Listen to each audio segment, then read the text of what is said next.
Okay, man. So how are you doing, man? You feel good? Yeah, I feel great. Yeah. Yeah, good. You're sat there in the studio. Is that where you're working from now? Yeah. Yeah, that's the workplace right here. Like That's like that's where I work, that's right? like a mad Right there. scientist laboratory right there. Look at It's the it. best place I've been working out of so far. I've been so lucky with finding this place. Yeah, It's it's been a godsend, like with all the shit that's been happening the last couple of years. yeah, But moving to this place has been a real treat. I get lots of natural sunlight in here. I used to work in a basement, right? yeah, And yeah, there was just like this tiny little window in there, yeah, and yeah. it was like a casino. People couldn't tell time, and I kind of made that a thing too, that people can't tell time at all. Yeah. But here you have like all that natural sunlight. It's just so much nicer. Yeah, I was gonna say like it's weird. Like I like that how you say that people can't tell time because you the people that if the people that don't know anybody that comes to you for a session, it's generally like a multi-day session. So you're going through a lot of agony and torment in a or inner turmoil. So when you're in a situation where you don't know the time, it's kind of sometimes a lot better. So it's like I would see that as a good thing, but I also think a good thing that you've got right there is natural light. When I work from my studio, I feel like because I've got two sides of my studio that are natural, that let in natural light. Yeah. Nobody seems to get overwhelmed. When I used to work in a studio that was shut off, a lot of people seem to build up their anxiety and then they will pass out. I never really have many people pass out now. No, No. there's so much psychology involved in Mm. this job if you really let it get down to that. You know, especially like as you get to a point where you want to get your sessions to become longer and longer, so you can actually get like a lot of work done. Yeah. Which is Yeah. kind of nice. So I just I just over the years I just gotten to a point where I can actually get a lot of hours out of my clients just because of the environment that I built around the whole station. So you can see the room is filled with all kinds of stuff to look at, pretty much, so it doesn't get boring. And there's a TV right up there that I can look at, and you know. Yeah. I wear these a lot, so I can play my own stuff. They can listen to music, they can watch TV or whatever. And after a while, I just don these. And like as soon as I see that they've been settling in, I can put these up, and then they're basically alone in the room, and I'm not as approachable anymore. And then it's actually really good for them, you know. Yeah. Yeah. And I definitely think so. because it isolates them a little bit, and if they didn't bring an entourage, which I usually discourage, they're just alone with their discomfort, let's Yeah. say. Yeah. And then it makes it a little bit easier for them to just find that kind of groove that they need by themselves, instead of like relying on me, like talking them through it or something, Yeah. which I do throughout the first hour. I usually do For that, sure. but if they need to. But if I feel like, oh, they found their groove, then I can put these on and listen to whatever I want. Yeah, for sure. Like I have to agree with you. Just personally, myself going through long sessions, not with me doing long sessions, but with me taking long sessions. So I don't even know if you could attest to this. It helps to not fucking talk to someone. I generally find that I can deal with an 8-hour session or a 6-hour session or anything Yeah. over 4 hours just by not talking to people and dealing with every single needle strike, every single time they're on a sensitive spot. I don't want to talk to someone. And sometimes I don't even want to watch something, or I don't even want to look at something that takes up brain power. I want that brain power to Mhm. be focused on not running away from the person that's tattooing me. So I definitely understand that, man. It's good. Yeah, there's something about it, right? I mean, the main thing that I'm always trying to achieve is get them to a point, because I do have a lot of empathy for my clients, of course, right? Of course, And yeah. it's like for me, it's not even something that I can get away from very easily, because I do want them to be comfortable. And only if they are comfortable, I can be comfortable. If they're nervous, I'm going to be nervous, Yeah, right? yeah, So if I can get them as comfortable as I can get them, then I can also be really comfortable and just concentrate on tattooing and get into that flow, and let good stuff happen. If I'm yeah. constantly distracted, then I don't know if it's going to show in the tattoo, but usually the sessions are just going to be shorter because I just lose the patience with myself or with a piece, or I need more breaks or whatever it is. It's just harder to concentrate when I have a lot of other stuff to take into account, like somebody's discomfort.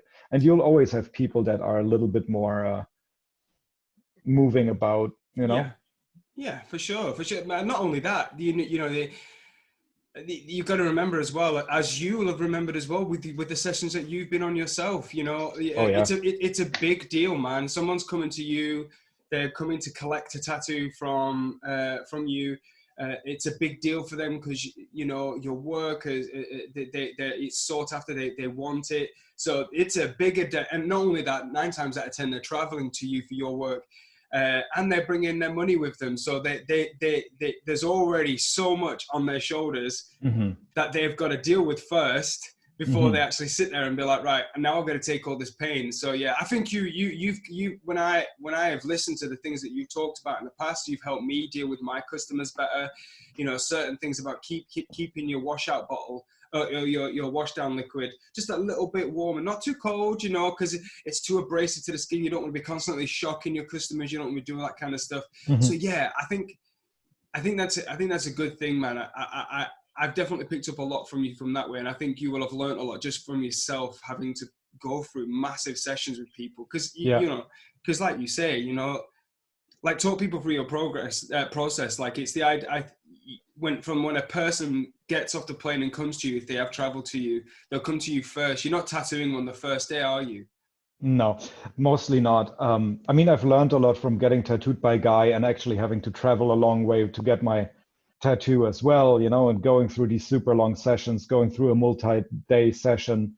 I learned a lot, like just going through that process myself, you know, and how I would be comfortable, you know, and what made me uncomfortable or what got me through a session. All that kind of stuff has made a big impact. You know, when I got tattooed by Guy, I really felt like, oh wow, this is how it can be done. You know, it's a very different environment than I've ever seen before. So that's something that I wanted to recreate. And then over the years, I added on to that a little bit, like the warm wash liquid, you know, the warm soapy liquid, and a lot of that stuff has come together by me getting tattooed in my own studio, you know. Okay.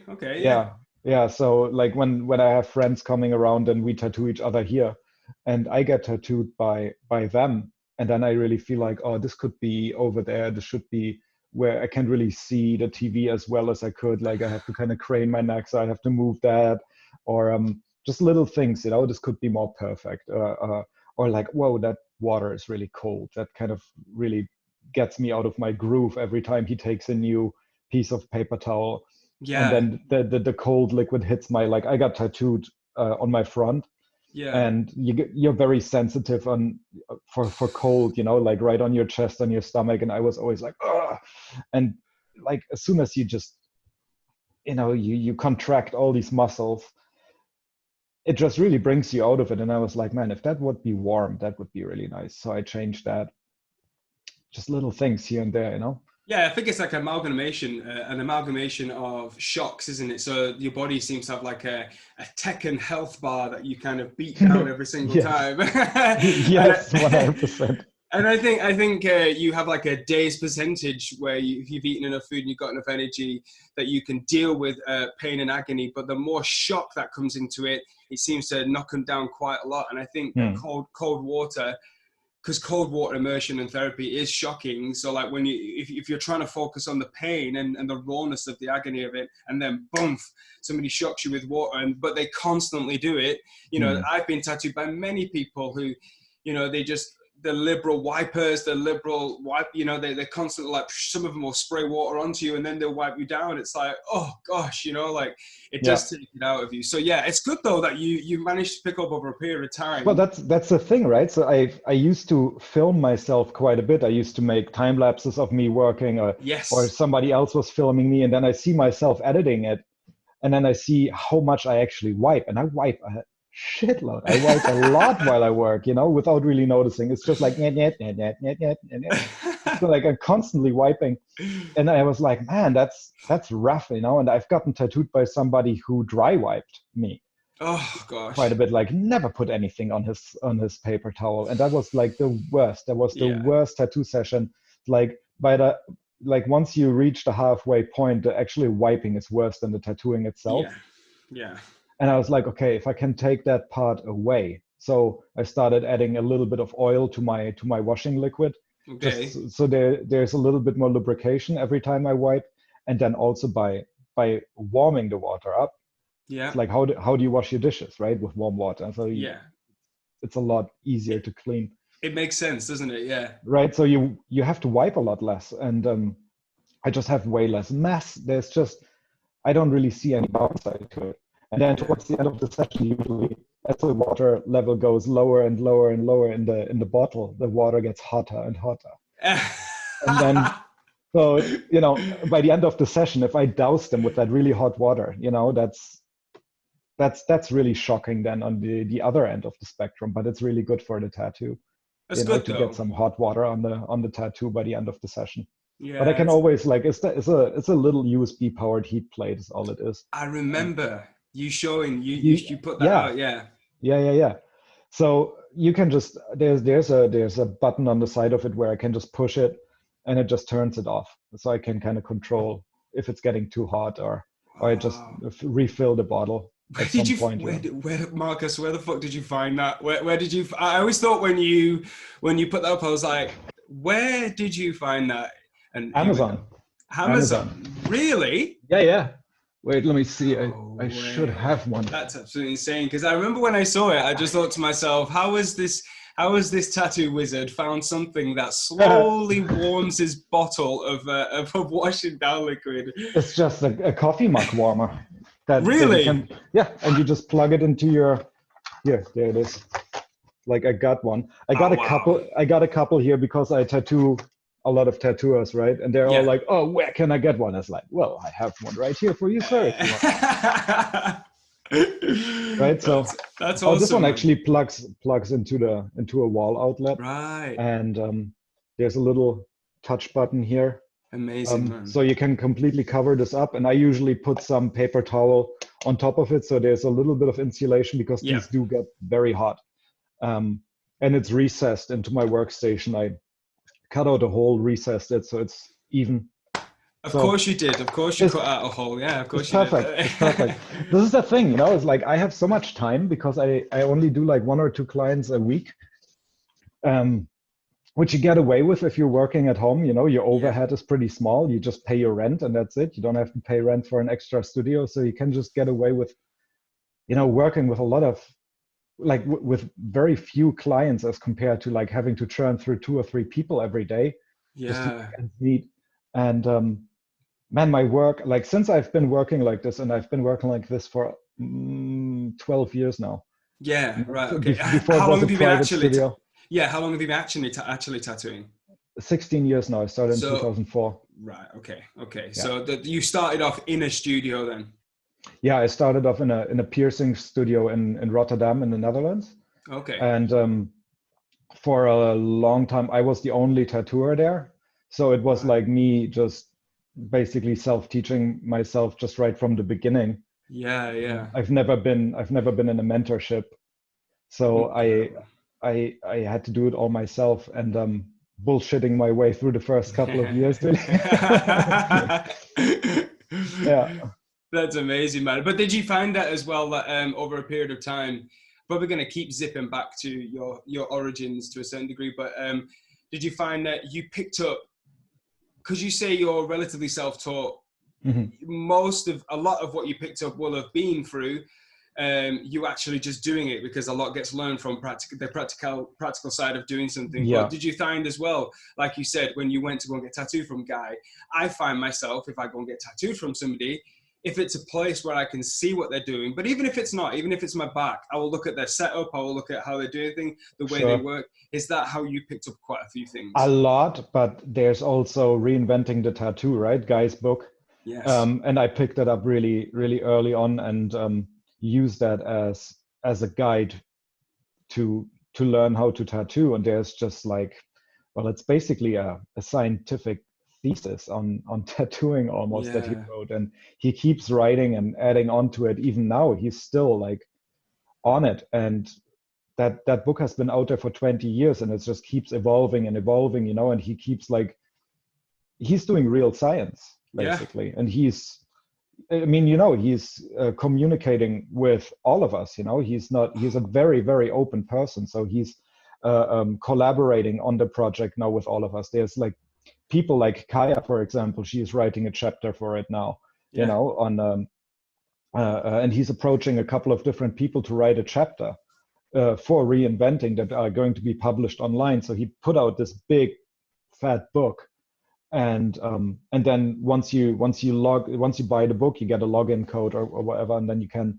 log into the online version, which is constantly edited and is constantly being added onto. So that's fucking the most valuable resource out there, I think. And I think by now, I mean, back in the day, everybody knew about it, but I think right now, I don't think a lot of people know that this exists anymore. Right. Yeah. No, it's true. It's true. And You then know? I think any tattoo artist, I was thinking this as soon as you said it, and I was trying to think about this when you brought that up, because I got it and I read it once and then I read it again, and then lost it because it cost me like £200 and I don't know where I misplaced it. But but if you're gonna spend some money, I mean, fuck. Oh my God. Yeah.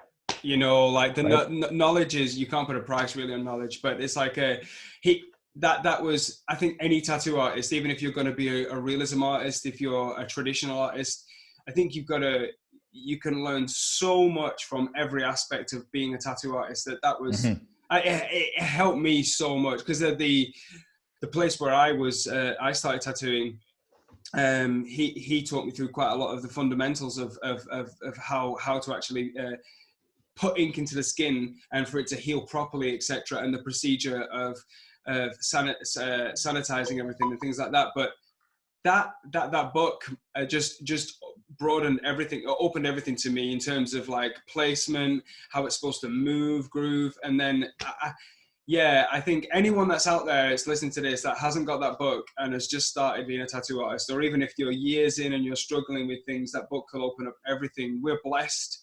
I mean this as well.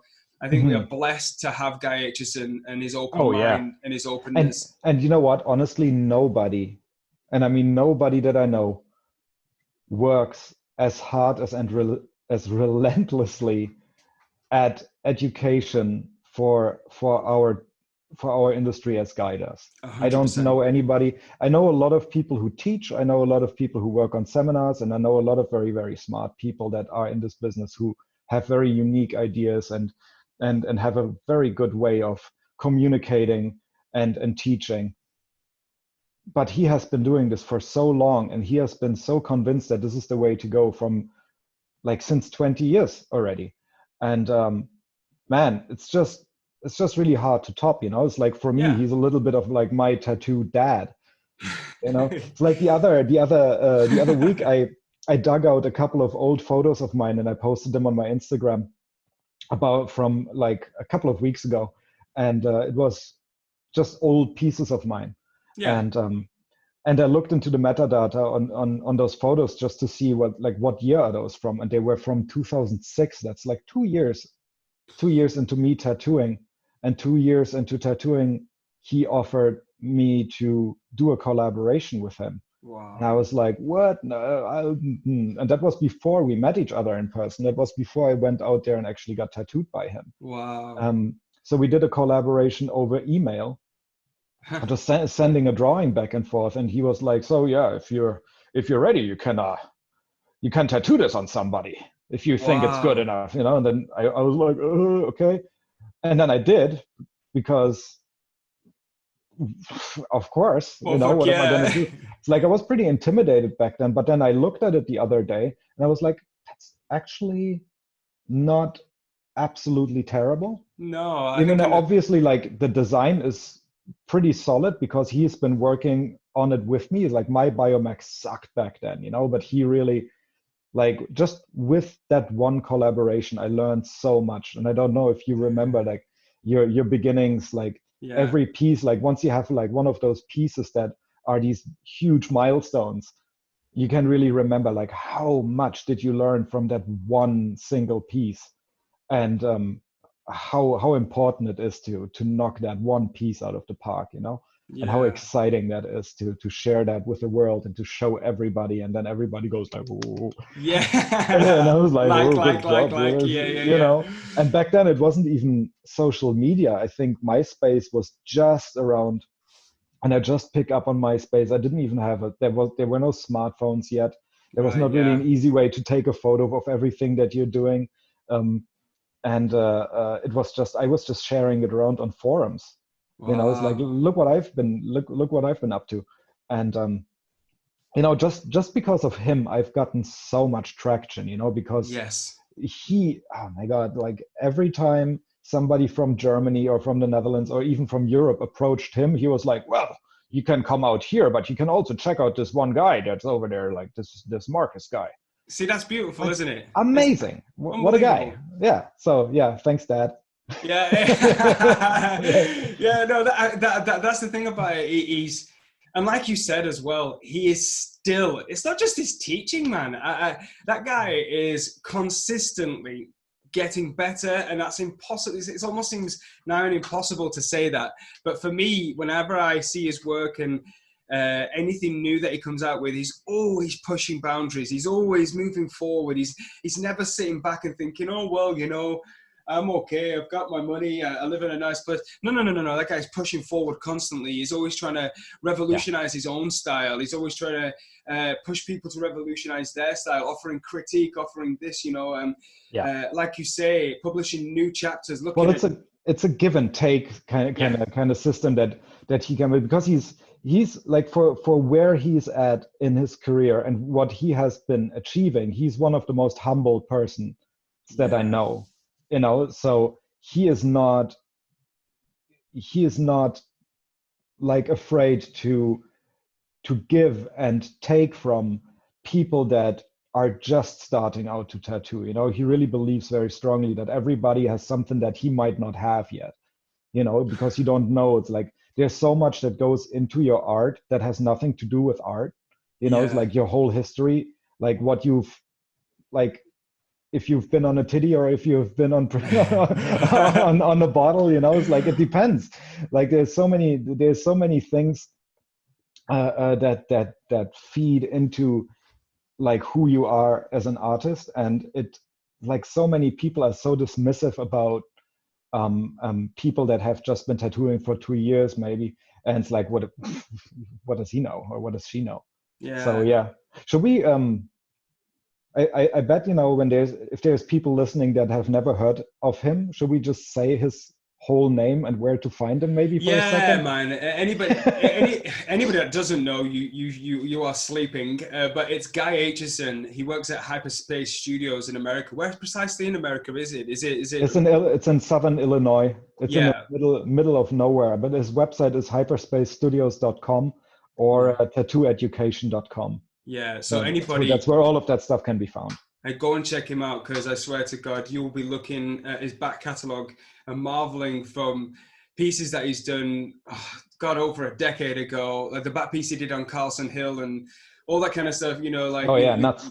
Unbelievable stuff. So anyway, apart from that, the stuff I wanted to talk to you about as well at the start, like I wanted to move back to your origins in a certain sense for people that don't really know you, and questions that I wanted to ask you, because I've known you for a while, is what were you like as a child, man? Like, were you, when did you show signs of wanting to be an artist, or did that not happen, or what were you into as a child?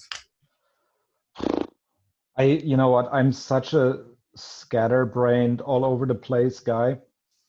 Honestly, I've always liked drawing, you know, because I've always been pretty alone, because I'm not a lot of people liked me when I was a kid, and I know exactly why that is, because I was a know-it-all, like, big mouth asshole who, you know, was also like had his feelings hurt really easily, and was very easy to bully, and then like kind of like whined a lot when he was getting bullied. So I was just not a kid that other kids wanted to hang out with a lot. So I spent a lot of time by myself, and and I drew. I just traced out of comic books, for example. Did a lot of that, and learned how to cross hatch. Like Spider-Man comics, they all looked like shit. All my Spider-Man comics look like shit because I was tracing, And so I did a lot of that, and I think tattooing came to me very early on in my life when, like, one of my cousins came home with a tattoo when he was 15. I was 12. Yeah. He came home with a tattoo of and this is all in Germany, which is pretty funny. So he came home with a bald eagle head, Wow. with an American flag behind it. That was just about like freedom or something like that, which is hilarious. But back then I was just absolutely fascinated by it. And it was like he went to one of those biker shops and sanctioned by his mother, to get his tattoo done. And he actually put a lot of white in it, and it was a full color tattoo, and it looked really incredible. I mean, from my memory now, I was super blown away by it, and I watched it heal over the weeks, and then I just wanted to touch it constantly. It's like I was so fascinated by, like, this is skin now. This is not that's not different. It healed really well. It was a very well done tattoo back then. So I was like, wow, that is fascinating. And I just couldn't leave it alone. And my parents were always like, oh, this kid needs to do something with design or something with art. And my parents didn't know better and to suggest something that would be like the proper way to go. It's like, this is something that you can study or go through an apprenticeship for. So you should probably be in advertising or something like that. And I was just like, I guess. But here's what I did. When I was 12 or 13, it's like I was fucking around a little bit with, my dad was a technical drawer for Brown. For Brown, they used to make electric shavers. Okay. And he would do like the drawings for that. He would do like the technical drawings for those things, like what you do in AutoCAD today. Basically, he was doing by hand back then. And at the house we had all these little pen things for ink, and they came in all kinds of different thicknesses. And there's one that was just like really, really thin, but the ink would dry in the tube. Yeah. So there was a little thread, like an E string from a guitar or something like that, like a little wire that had a little button. You push through it, and it just comes out of the tube, so you can clean the coagulated ink out of it. Yeah, out of it. Yeah. Yeah. So you basically you had like a pen with a button where you can push it, and it will push a little needle out of it. It looks exactly like a mechanical tattoo machine. Yeah. Exactly what it is. Needle was just poking out of it, like exactly the same length that we're working with most of the times. So I just held it up to my hand, and I was just poke, and I was like, that hurt. And I was just wiping it. It was like, oh no shit. It's in there. It's in there, still right here. And I don't know if you can see that. I'm trying to see it. Well, I did that when I was 12. What? I did that. You did that when you were 12? I did that when I was 12. Oh my God. It's a pitchfork because I was listening to Slayer back then a lot. Oh, you fucking metal. That's amazing. So dumb. Oh, so dumb. Right? That's so funny. Parents were super stoked when they figured out that he's had that thing for weeks now. It's like, show me that. What did you do there? It's like, nothing. And then I was always like such a nerd in school, and when I was 13, everything went to shit because I had this, and then kids were actually seeing that. It's like, show me that. And then like one of my bullies put a cigarette out on it. Okay. Yeah, and it wouldn't go away from it. And he was like, have you tattooed yourself? I was like, fuck you, yes, maybe, or whatever. Like, hated that guy, right? Of course, he was putting cigarettes out on me. And then he made a real effort to become my friend. And he actually told me this things like, you know why it's really fun to bully you? And then he told me why it's really fun to bully me. What? And yeah, this is a good story. So he was like, every time it's so much fun to bully you, Markus, because you always go like, don't stop it, me. And he's like, it's just so much fun because you're such a piece of shit. Basically, you're such a weak piece of shit. And I was like, oh, okay. And then, you go home and you contemplate that a little bit. And I was like, what if I try to just suck it up a little bit? Like, how else could I react to that kind of like pestering, Yeah. I started figuring that out, and he would leave me alone and he would start coaching me through it a little bit. Wow. Because he thought it was pretty cool that I tattooed myself. And then he wanted me to tattoo him, which I did. Yeah. Naturally. Yeah. Brought my whole little kit to school. And so this is your first tattoo, just for everyone that's my listening. First tattoo. This is exactly. Marcus's Yeah, first tattoo. I tattooed my worst bully, and so I tattooed him, and he was crying throughout the whole process, pretty much. And so the tables were turned. That was an amazing feeling. So I think that's where it really just clicked. And then I started smoking, and I grew my hair out and started to wear like all that heavy metal gear and everything. And then I was kind of like sanctioned cool guy in the school and everything. But I mean, tattooing started me becoming somebody who actually has friends. Tattooing, or like not only friends, but people who thought I was cool or I had something that they wanted. Would you think it made you more confident though? Do you think in that sense? Oh yeah. Yeah, all of a sudden I was somebody. Yeah. Right? And all of a sudden I had something to contribute to the group of people that the girls were looking at. Yeah, for sure. Sure, right? So didn't get me a girlfriend though. That took a long time because right?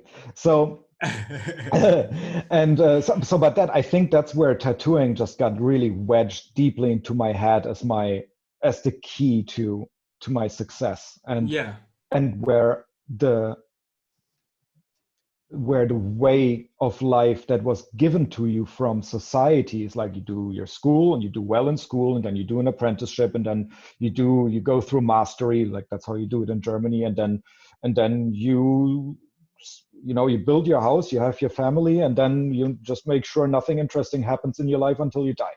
Yes. And, right. Yeah. And that's what most people do, obviously. And for me, it's like once that happened, all that shit went out of the window, because that never gave me anything that made me feel so alive and good at what I'm doing and wanted. It never made me feel wanted. Being good in school, being good at what you're supposed to be good at, never gets you anything that you want. Yeah. It just gets your parents what they want. It gives you safety, it gives you security, but it doesn't really give you any status. It doesn't give you any, and that's all I wanted back then, status. Yeah. Right? Because I'm not a tall guy, I'm not a really strong guy. So, people like me, it's like, how do you get status other than, being really good at something? And if you're just being good at what you're supposed to be good at, if you're just doing what you're expected to do, that's not really something that is going to stand out. So I had to do something kind of naughty. And so that's why school went to shit, of course. Yeah. And I still think that I didn't start tattooing until I was 24, because I didn't really believe that it's really real. I always kind of dabbled a little bit here and there, and I got tattooed myself, of course, but I wasn't confident enough to just throw everything away and just go for it. And I was afraid of bikers. I was afraid of that whole environment. It just wasn't really for me until I was so fed up with trying to find a job, because because of all of that, I got kicked out of school at some point. Okay. Because I was just not interested in school anymore, because I knew that the usual way of life is just not for me. So why would I fucking waste my time with school? So I got kicked out of school when I was 17, and then I moved to the city right away and started working. And I just doing construction work. Yeah, construction work, or in an office, whatever I could sell myself for. It's I did a lot of retail stuff because I like talking to people, and I like selling things. It's apparently that's something I'm good at, and so I did a lot of that. But I always got fired because I got bored, because there was always that glass ceiling, because I didn't have any credentials. Yeah. And then at some point when I was 24, I was just so fucking fed up with it, and I met my future wife back then, mother of my child, who actually enabled me to pick up tattooing, because she was like, you know what I'm going to do? I'm just going to give you the money. I'm just going to pay your rent for you so you can actually go and follow your dream. And that's really that cool, was man. yeah, that was really cool. And so I was just like, I guess I'm going to do that, you know. And then, because I did feel quite indebted to her for that, I very quickly moved to the Netherlands, where she was from, to go live with her. And then I just carved out that whole thing over there. So that's basically Yeah. the whole So story. when you got over there, then like you've taken us to the point where you're in Holland, and you get to the point where you're like, is there anybody out there who specifically helped you in your tattoo career? You know, you obviously, did you work in the piercing shop in Holland, and then you found somebody, or what was the deal? Did you ever have a specific mentor or any friends that were in the industry over there? Yeah, I had a couple of friends who were in industry who I could always ask questions. I was never shy to just walk up to people and look over their shoulder and just ask very politely. And I Yeah. tried to be very humble, but I wasn't.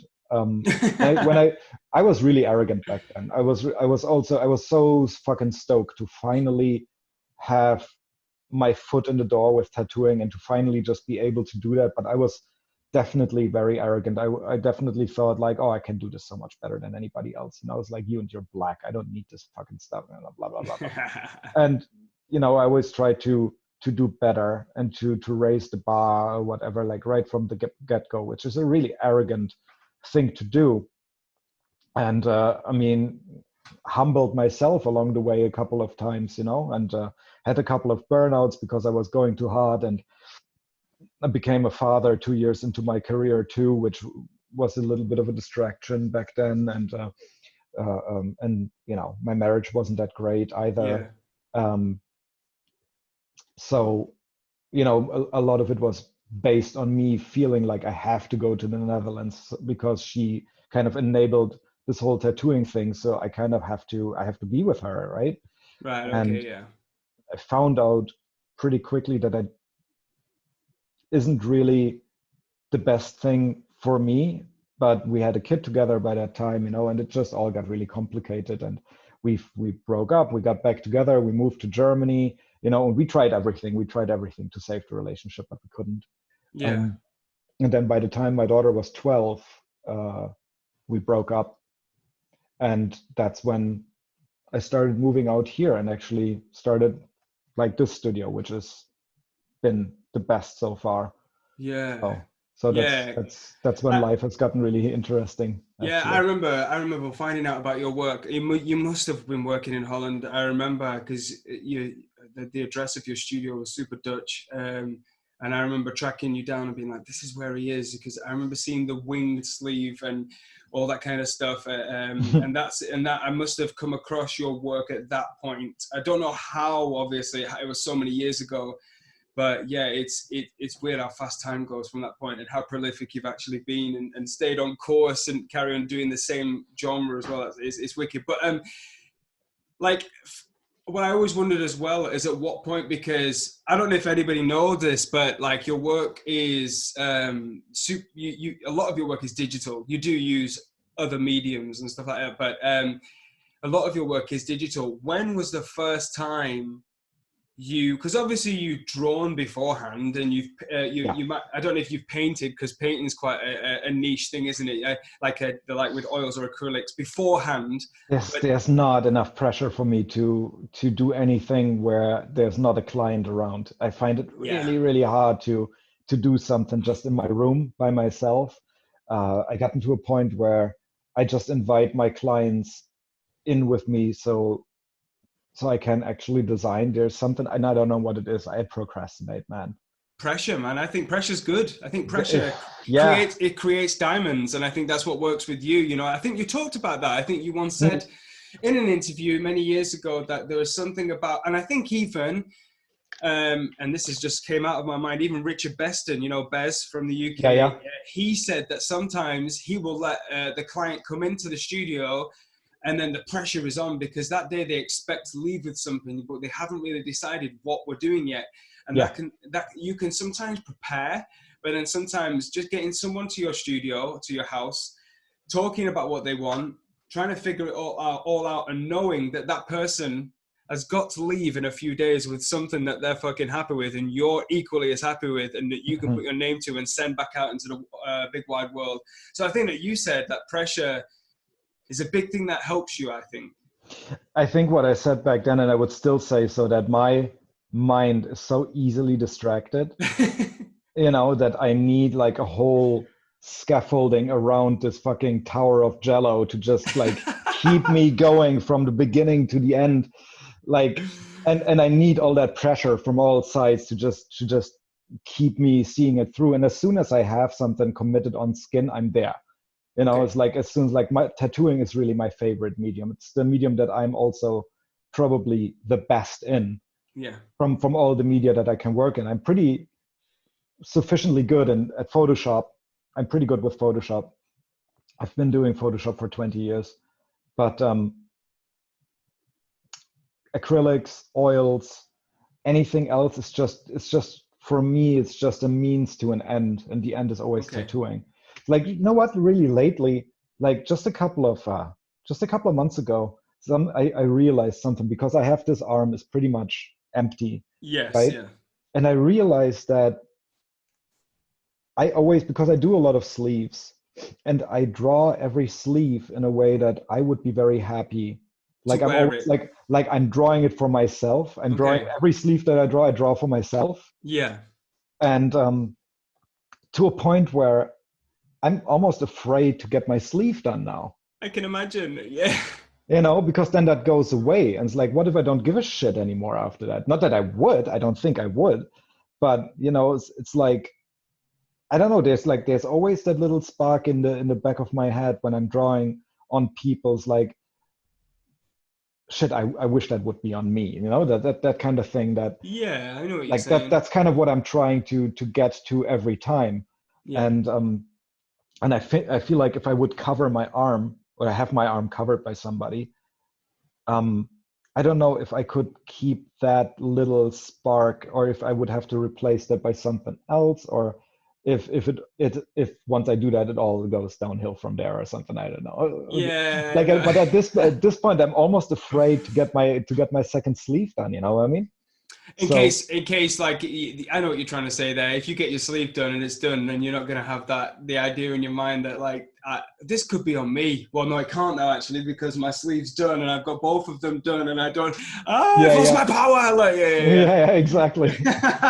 So I don't know. Yeah, it's that just kind of dawned on me like a couple of months ago. It's like, oh yeah, maybe that's why I never think about getting the sleeve covered, because I'm constantly coming up with sleeves, you know. And I guess, you know, as long as I still come up with stuff that I would like to wear myself. Yeah. Which I don't know if is that a weird thing to say? I don't think so. I don't think so. I understand. Yeah, because I do like my own stuff, obviously, but it's kind of like, I can kind of feel like a little bit weird of saying that, for saying that a lot. No. But yeah. So yeah, I feel like maybe that goes away, you know. It's like, maybe if I stop making stuff that I would wear myself, maybe then it's time to get my sleeve done. So I guess people, if as soon as you see me with a sleeve, you probably don't want to get tattooed by me anymore. He got his haircut. He's lost his powers. Exactly. I lost all my kung fu. Yeah. So also as well, dude, at the very start of your career, or I'd say start of your tattoo career, as you would, as you just said there, that the tattooing is your primary medium, and you would consider yourself that being your favorite medium to work with. Yeah. Well, who is your early influence. We're not talking about people you've seen now and you're like, dude, these people are killing it recently. They inspire me. Who is it who is inspiring? Who inspired you back in the day? For people that don't know. For tattooing specifically, or before I started tattooing? Oh gosh, you see, I tried breaking it down then, but you've just pulled it back. Sorry. Maybe both, man. You know, like just before, and then for your tattooing. You know, like in regards to when you first started tattooing, who were the people that stuck out to you? I think what really made something click, two people that made it click for me very early on. One is Todd McFarlane. Okay, yeah. Yeah, comic book author and artist, who I think, like when the Todd McFarlane Spider-Man series came out, like when he started to do Spider-Man became something completely different. All of a sudden, it was not really for children anymore. All of a sudden, it was for teens. All of a sudden, there was death. Yeah. There was venom. There was carnage. There was like people were dying in a horrific way, you know, and that was just not the case before. And like the way that he was drawing was just so stylized and so cool and so dynamic. Like all of a sudden the webbing would just be like all over the place, and it would be super dynamic and organic looking, and everything looked very alive. And I was just like, man, fuck, that looks so cool. Like he made Spider-Man look completely different. Everything was looking really, really cool all of a sudden. I don't know. I think I have. I'm gonna say, do you have anything of his? Yeah. Kenyon Webb gave me that first edition Spider-Man comic from Todd McFarlane. And I have it somewhere here. I look at it all the time. It's fucking cool. Anyways, so Todd McFarlane definitely had a huge impact on me early on. And then when I was a kid, when I was way too young for it, I accidentally watched the Alien movie. Right, okay. Alien. And it was like my grandfather had like this huge collection of VHS and Video 2000. And Video 2000 is nobody knows that anymore, but Video 2000 is older than VHS. And Video 2000, you had cassettes that you could turn around. They had two sides, just like a normal audio cassette. They were like this big. Yeah. And you could turn them around. And sometimes when the tape would kind of like not spool off like consistently, you could see what's on the other side of the tape, like on just on the upper part of the TV, you know, you could see it kind of like wander. Right. And, okay. Yeah. And I was watching Bambi or something, or Dumbo or something, you know. I was like, something think I was innocent. 9. Innocent, something fairly innocent. I was 9, and then all of a sudden I just saw something really dark and just weird and flashing lights and kind of stuff. And I was just like, I'm going to turn this tape around, see what's on the other side. And on the other side of the tape was Alien. Not only a part of it, only the ending. And I was just sitting there and I was just so fascinated. Yeah. I was just like, I've never seen anything like it. It was like, just fascinated me. And then years later, I saw the whole movie because I recognized Sigourney Weaver in a TV paper. Now, back in the day, we had a TV paper basically where all the showtimes were all the listings. All the listings, exactly. And there was like a little picture of Alien 1979, Sigourney Weaver, and I recognized her, and I was like, that's it, that's the thing, you know. And that was like, I don't know, maybe 5 years later or something. That is the thing. And then I sneaked down in the middle of the night when they did the reruns, and I taped it. Oh wow! So I could watch it, and then I could watch Alien, and so that thing, Giga, has been huge. That has really impacted me because that's the like between Todd McFarlane and Giga's Alien. That's basically, for me, that's where biomech just kind of like happened. Yeah, that's like a you're laying the groundwork really for your, like, that's pre-tattoo influences there, aren't they? You know, like before you even considered becoming pursuing biomech as a career or as a tattoo artist, the groundwork's there, isn't it? Psychologically there, it's right there. Yeah. for sure. And then later when I started tattooing, like after I started tattooing, I very quickly found Guy Aitchison and Aaron Kane, which is pretty funny because that's almost kind of like the same mix. Like Yeah. Todd McFarlane and Giga is like one guy is very, very organic, yet still super, super graphic. And the other guy is very dark, very painterly, very, very organic, like all about Textures, yeah. textures, and it's just like going into like the micron of a painting and all that kind of stuff, which is what Guy is doing. Yeah, for So, sure. and then I had Aaron Kane and Guy, who are like these two like alpha and omega Yeah. forces within biomech, and I was just absolutely blown away. I was like, oh, this is allowed? You can do this on people? Like that's possible? That's the range of possibility. You can do that kind of shit. I was like, fuck, that's what I want to do. Oh, wow. That's Right. incredible. So yeah.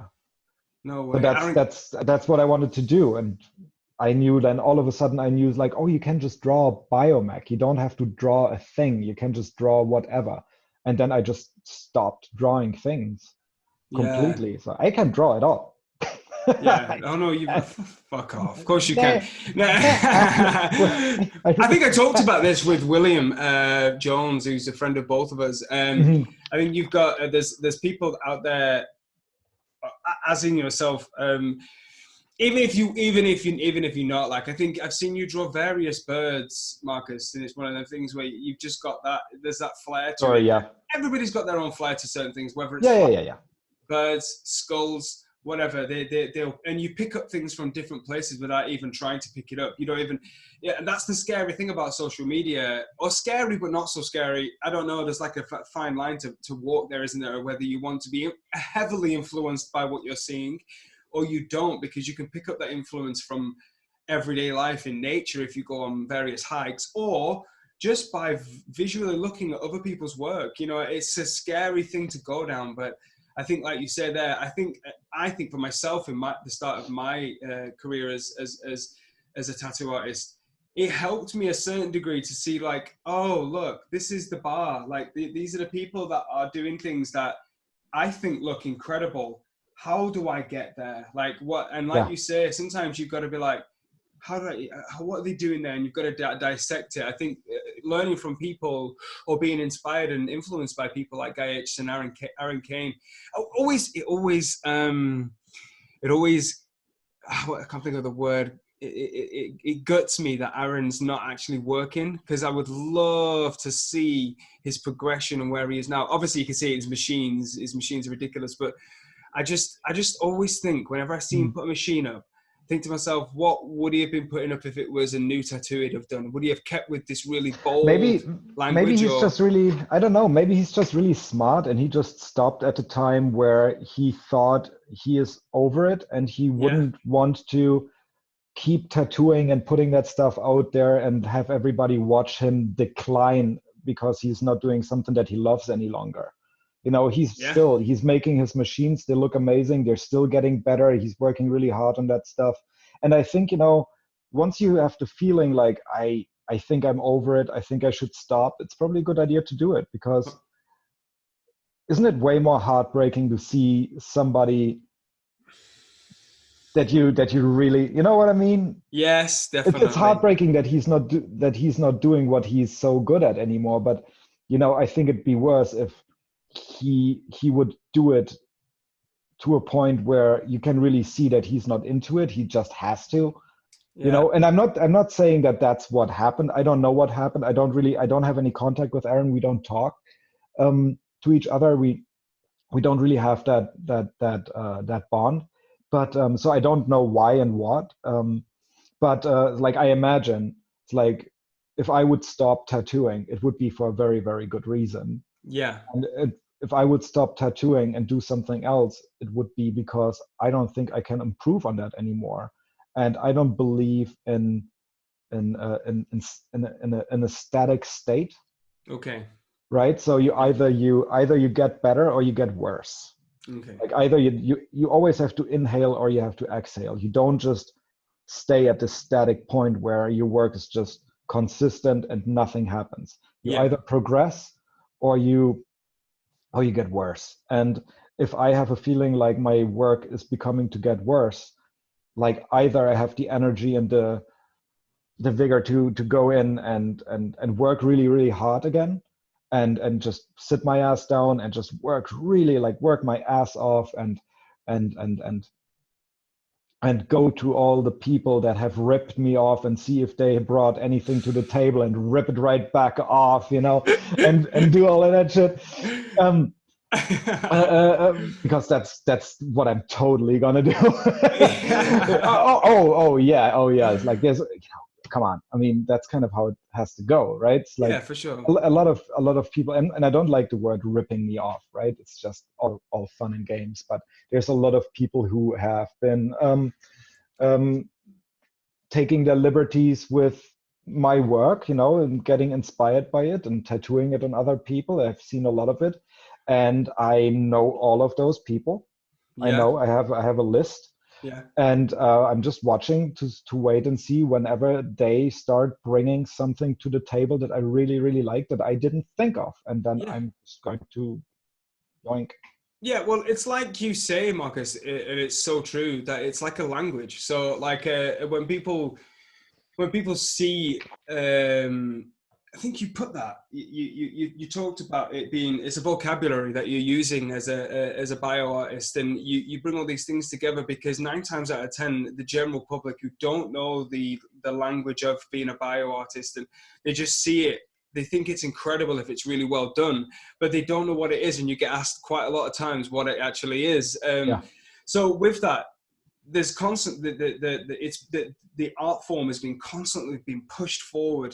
You know, there's people, I think, you know, like Guy Aitchison and yourself are the people, the two people for me. Everybody's got their own opinion, and people might listen to this and be like, yeah, but you what about this person? For me, you're the 2 people that have pushed it forward. So there's always going to be people, and I know you know this, and you're not saying anything else otherwise against it. You know that people are going to see it and be like, and when they're sketching, your shapes, your process is just going to sneak out of their brain through their hand and onto the paper. And I think it's very difficult. I've talked about it to Will. It's very difficult to switch that off and try and switch on a part of your brain that is not going to render something the way you would try and render it, you know, like it's very difficult. And that's a full circle on something I just said a second ago, as to how much is too much of actually visually taking in somebody else's work before it becomes too inspiring and too overwhelming to your brain. Don't look at just one person, you know? Yeah. And I mean, that's kind of what you have to do. I mean, I get it. It's like, it happens to me too. I unfollowed a lot of people who do stuff that I really like because it's too influential if you look at it too much, you know? And I see it creeping in. I had that with Kaya too. It's like when we were together, you know, her stuff is really prolific too. She's so good at drawing and at tattooing, you know. It's like I look at her stuff sometimes and it just creeps in because it's like we are so close together already with the way that we draw and with our style. And it's just because like just our anatomy, just our hands look almost exactly the same. 100%. You know, the same size hands. They look almost exactly the same. It's freaky. Yeah. And we draw the same because our anatomy is so close together, and the way that we understand biomech and the way that we understand like all the hobbies that we have around it that really inform what we draw and how we draw something. We have very, very much the same interest. So I know that it's super, super hard for her to do something that doesn't look a lot like me, and the same goes both ways, and that made it amazing to actually collaborate with each other. But I'd say definitely don't look at just one person, don't look at just 2 people, look at as many different people as you know, and just don't put anyone on a pedestal, because then your work will start looking like that. And I know how frustrating that is. You know, it's like you have your favorite band and you cannot imagine how music could be better than this. Like, how can this, like, what's next? Like, how can that be improved upon? Mm-hmm. Like, am I going to improve on that? Certainly not. You know, and that's such a frustrating place to be in your career, you know. And when people, I have a lot of people come to me and ask me, like, how do you get over that point in your career where you just don't feel like you're bringing anything to the table, and you're just, you know where you want to be, but you don't know how to get there. And it's super, super frustrating. And I was like, there you go. It's like frustration. That's your ticket. You have to be super duper frustrated for a really long time. Maybe you have to break down. Maybe you have to just throw it all fucking away and just do something else for a while. And that's what did it for me.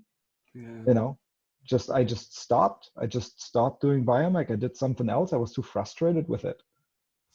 I did something else, and then that something else informed, like I learned a lot of stuff that I wasn't really into.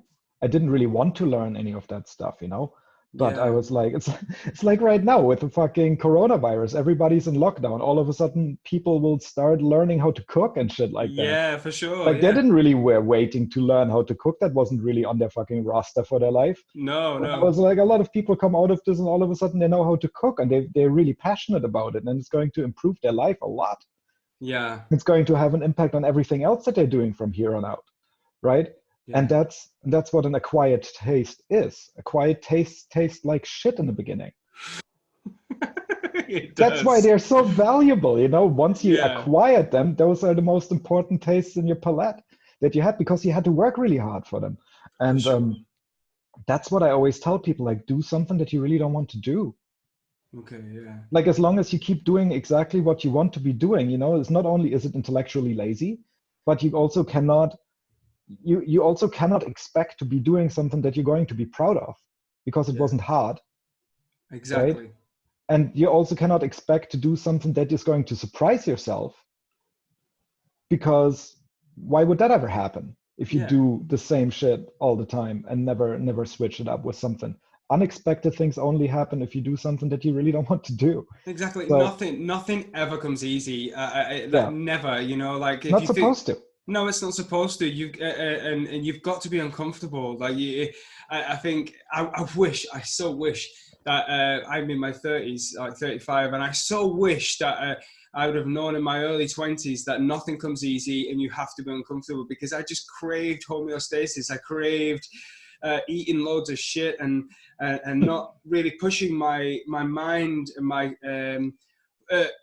what I would describe as, or what I had talent-wise at all. I never really pushed it, you know. I never really, you know. And it's that's like, okay too, though. Yeah, for sure. But that has to happen.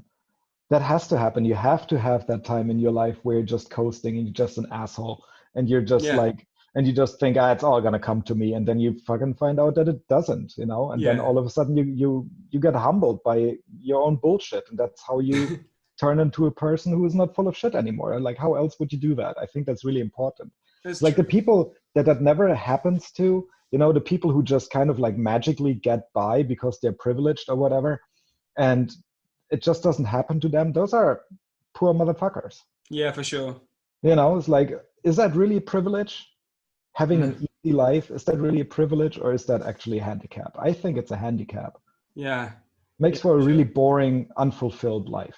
And also as well, you know, it's fucking really hard nowadays to have an underprivileged life. Even now, we've got everything we want, man. You know I've got food in my kitchen. I've got everything I need to be happy and live. Yeah. You know, so sometimes I feel like you've got to try and make it hard. You know, like, do things that make you uncomfortable. Try different things. Can you do this? Oh no, I don't know. You can. You got to try it. You know, like, and that boils down to being an artist and trying to flex that muscle pretty much every single day, or every time you feel like you've got something inside you, to try and get it out. Like, you know, because if you don't flex that muscle, it doesn't get stronger, and you're not gonna be the person you want to be. 100%. I think a lot of us are doing this though. A lot of us are doing this all the time. A lot of us are not. Whatever. I think right now, Corona crisis is showing a lot of people also that it's really important to take a break every now and then. Yeah. Because that's the flip side of it too. You know, you can't just like burn and just, it's just like have that constant growth happening, because there's like, I know so many people that are just like constantly working, you know, they love it so much too. I'm not even going to say like it's hard for them. It's a lot of fun. This is an amazing job. You know, you go home, you draw, You wake up in the morning, you tattoo, you go home, you draw, that's all you do, you get wasted in between, amazing life. But if you're never taking any break and you're always this close to the painting, yeah, and you never actually take a couple of steps back and look at the big picture, just to use metaphors, because I like metaphors. But they're good, man. Yeah, I love metaphors. Yeah. Yeah. If you never take a look at the big picture, you have no idea where you're going. Exactly. Right? You have no idea. It's like, is this actually any good that I'm doing? I know I love this tiny piece up there, and I love, like, as soon as I'm getting close to it, I love it. But is this actually an attractive thing that I'm doing that people will want to look at when they just walk past it? Is that actually going to raise some attention?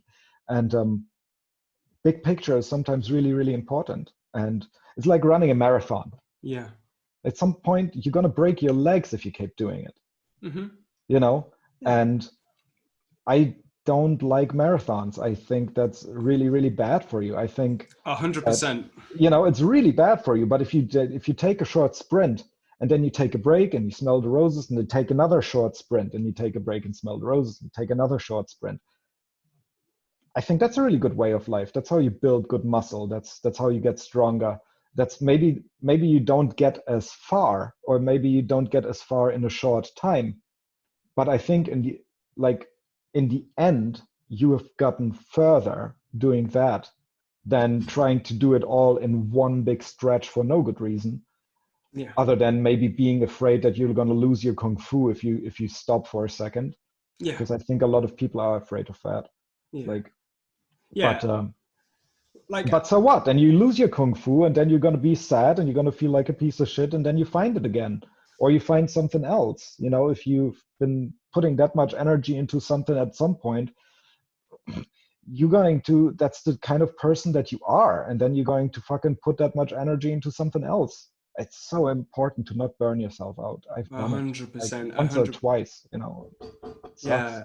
100%. Like I myself, I'd create so much inside my house, or if it was at the studio, putting so much inside my house that I myself, to take time away, I have to get myself out of my house. I go to the hills, or I go up a mountain, or I've got to spend time away from the house. And I think I have to myself kind of learn to just do nothing, because being a dad as well, being a father. I was just going to say, plus you're a single dad. I don't even know how you fucking do all that shit, yeah, man. So I get like 3 hours maybe of like relative just me time, and sometimes there's too much pressure on that, so I just try to create as much as I can in whatever time I've got, even if it's starting something that I know that I'm like, okay, those movements I've made on something are something I'm going to invest time into tonight or something, Yeah. I always think that's the best. Yeah, you have been actually blowing my mind, like, throughout the years a couple of times, because I know you. We know we've met each other a couple of times, and for sure. And you've always been like the sweetest, nicest person, and you're funny, and you're super talented, and then your work is like consistently getting better. And I know that you're also a single dad, and you have been for a while, in that situation, and you're doing your music at the side, and you're running a shop and all that kind of stuff. And it just blows my fucking mind how you get all of that done. I don't have that kind of energy. Like, I actually had to like start working at home, so I can only do like 1 or 2 clients a week, so I can cut way back, so I can actually get out of my head a little bit and get anything done.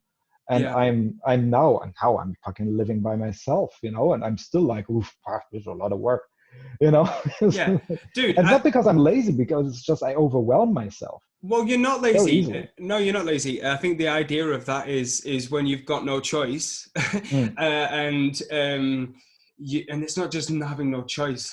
Probably that's the wrong word to say, maybe. But the idea of like, when it's something that you want to do, that you find a way, and no matter what, you'll find a way. It has to happen. I know that from a very young age, I was always wanted to do something, wanted to be somebody, wanted to have something, so I was always striving for that. So no matter what, it stayed with me the whole way through. If I will always try and carve a way through something, And I will always beat myself up about it because I don't think I'm here and I don't think I'm there. But then I always think you've got to look at other people and think, oh, well, I'm doing okay. I sometimes think I've got too many fingers and too many pies, but it is what it is. I think you've got to follow what passions you have. And I have a definite passion for music. I've played bass for a long period of time. Obviously my job is to be a tattoo artist. So I don't want to be shit at that. I want to be really good at it. I think someone once said that you only do a finite number of tattoos in your life ever.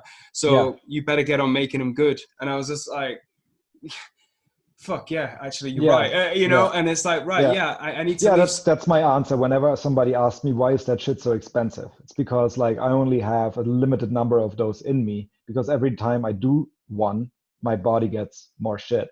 Your mind your mind too. But it's like it breaks our body down. Tattooing is bad for us. It's really bad for us. It's like every time I do a tattoo is I give you a rib. Pretty much. It's like I make my body worse to make yours better.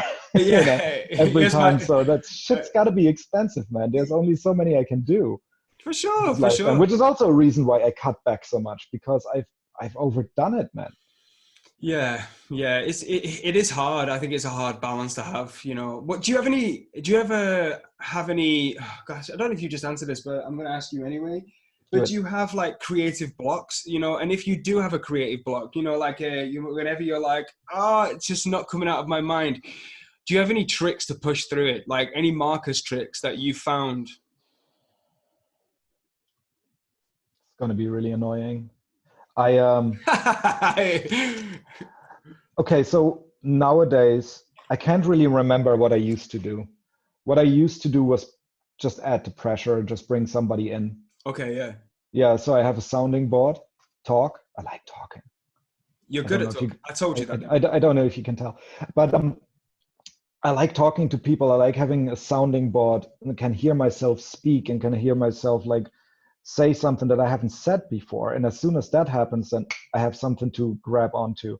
But it's very wishy-washy. Like what I do nowadays, I have stuff I can coast on. Okay. Like I have a very like you said earlier, I have language, right? Like biomech, especially to me, is like language. Adrian, Dominic, and I, we figured that out when we were writing our biomech tattoo seminar called What Is It? What is it? Yeah. Yeah, it's called What Is It? Because that's the question that everybody asks every time you show them a biomech tattoo. Is like, what's that?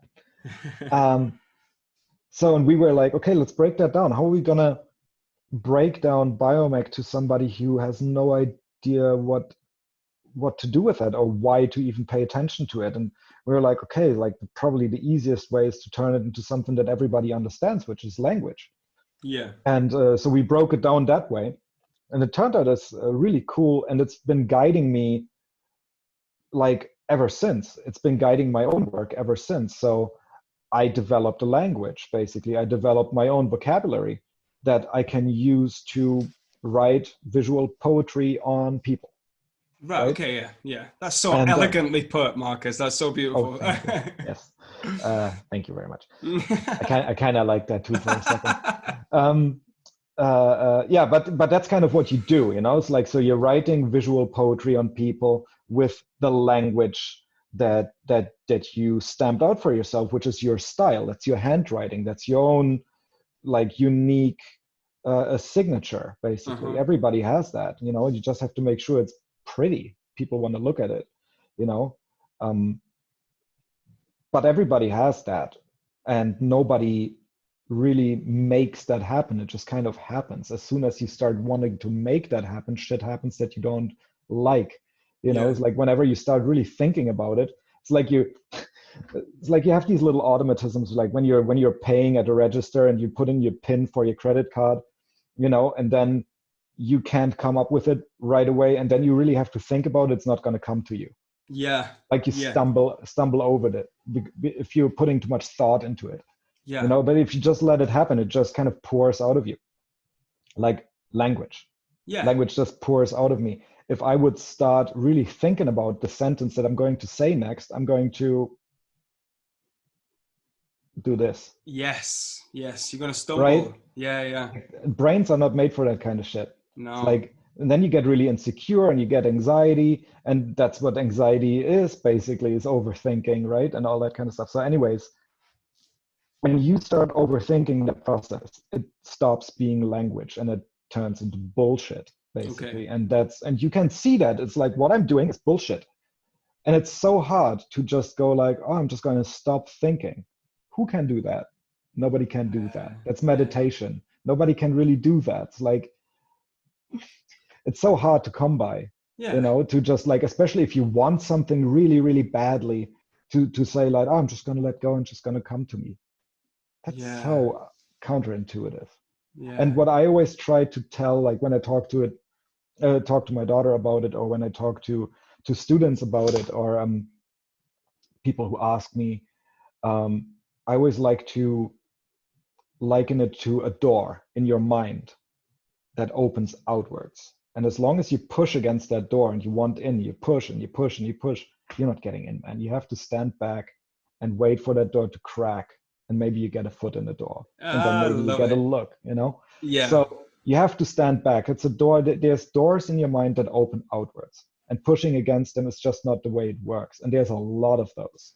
Yeah. There's a lot of those. So chill, you know? Take a step back. Maybe something will happen. Take a break. Coronavirus. Thank you so much, coronavirus. Yeah, thank you so much. There's so much good coming out of this shit. You know, I don't even know where to start.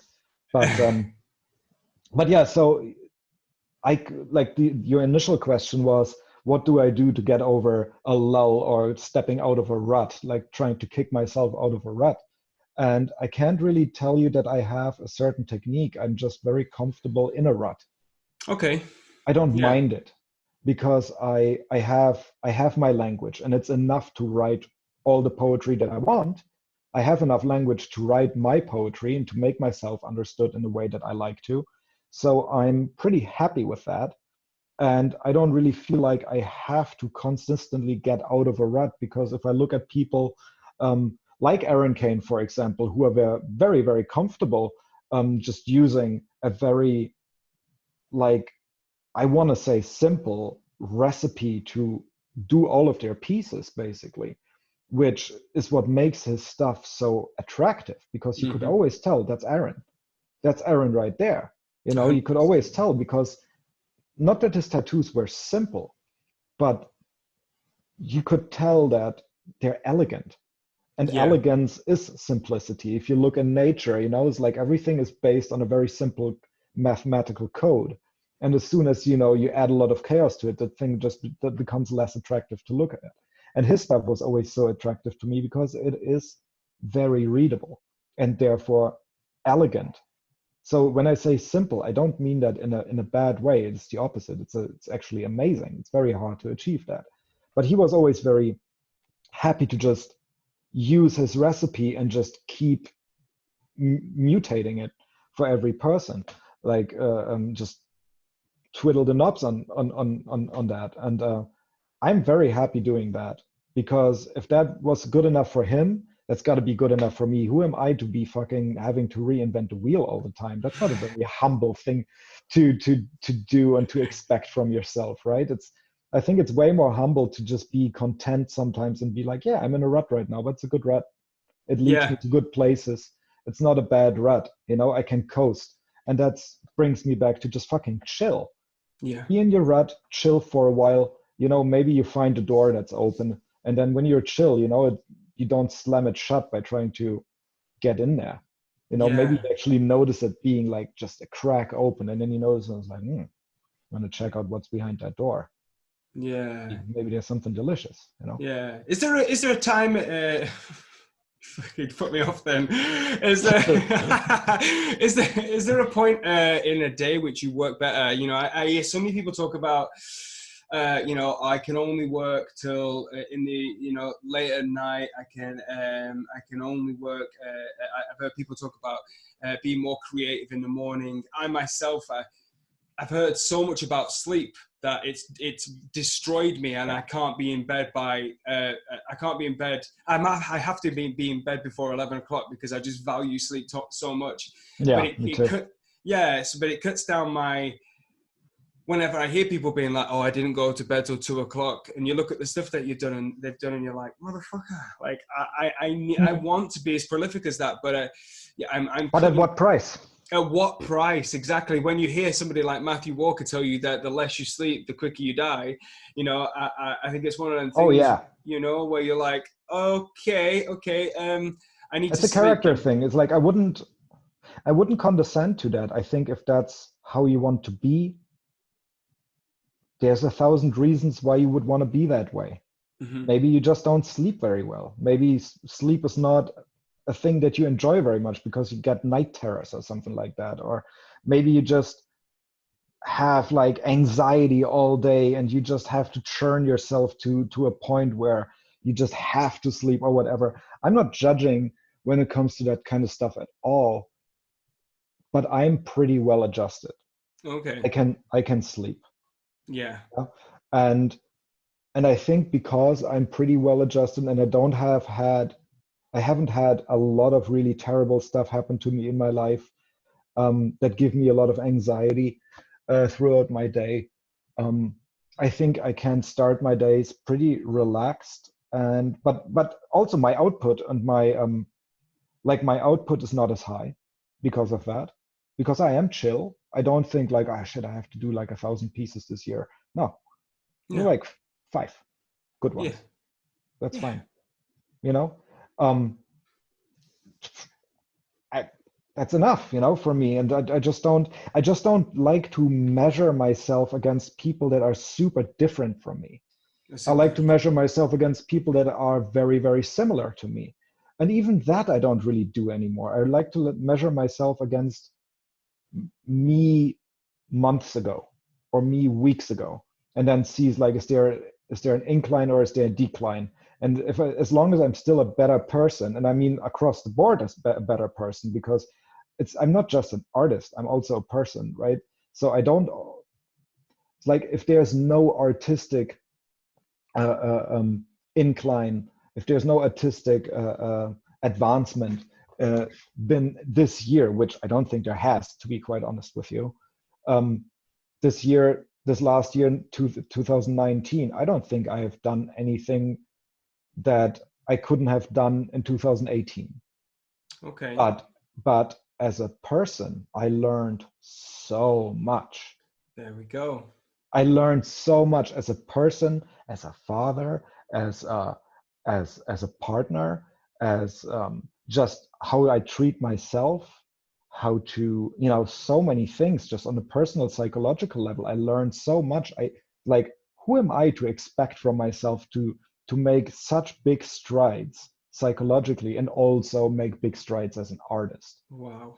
Fuck. Yeah. I mean, you're so much more than just an artist. Let's not forget that, right? So there's a lot of building sites that you have to work on throughout your life. And if you're only being an artist for, I don't know, 12, 16 years, you know, what are you going to suck at? Are you good at relationships? You know, are you good as a father, as a parent? Are you good as a partner? Are you good at like whatever else you want to do? Is like, are you getting your workouts in? How's your body feeling every day? You know, it's like, is your diet any good? Do you take beautiful, smooth, non-wipe shits every day? It's like, how's your health? You know, it's like, how's your sex life? You know, it's like, how fucked 100%. up are you? There's so much to a person that is not about art at all, and it's so easy to forget that's also something that you have to develop, and you can't just do it all at the same time. So, you know, thanks, Corona.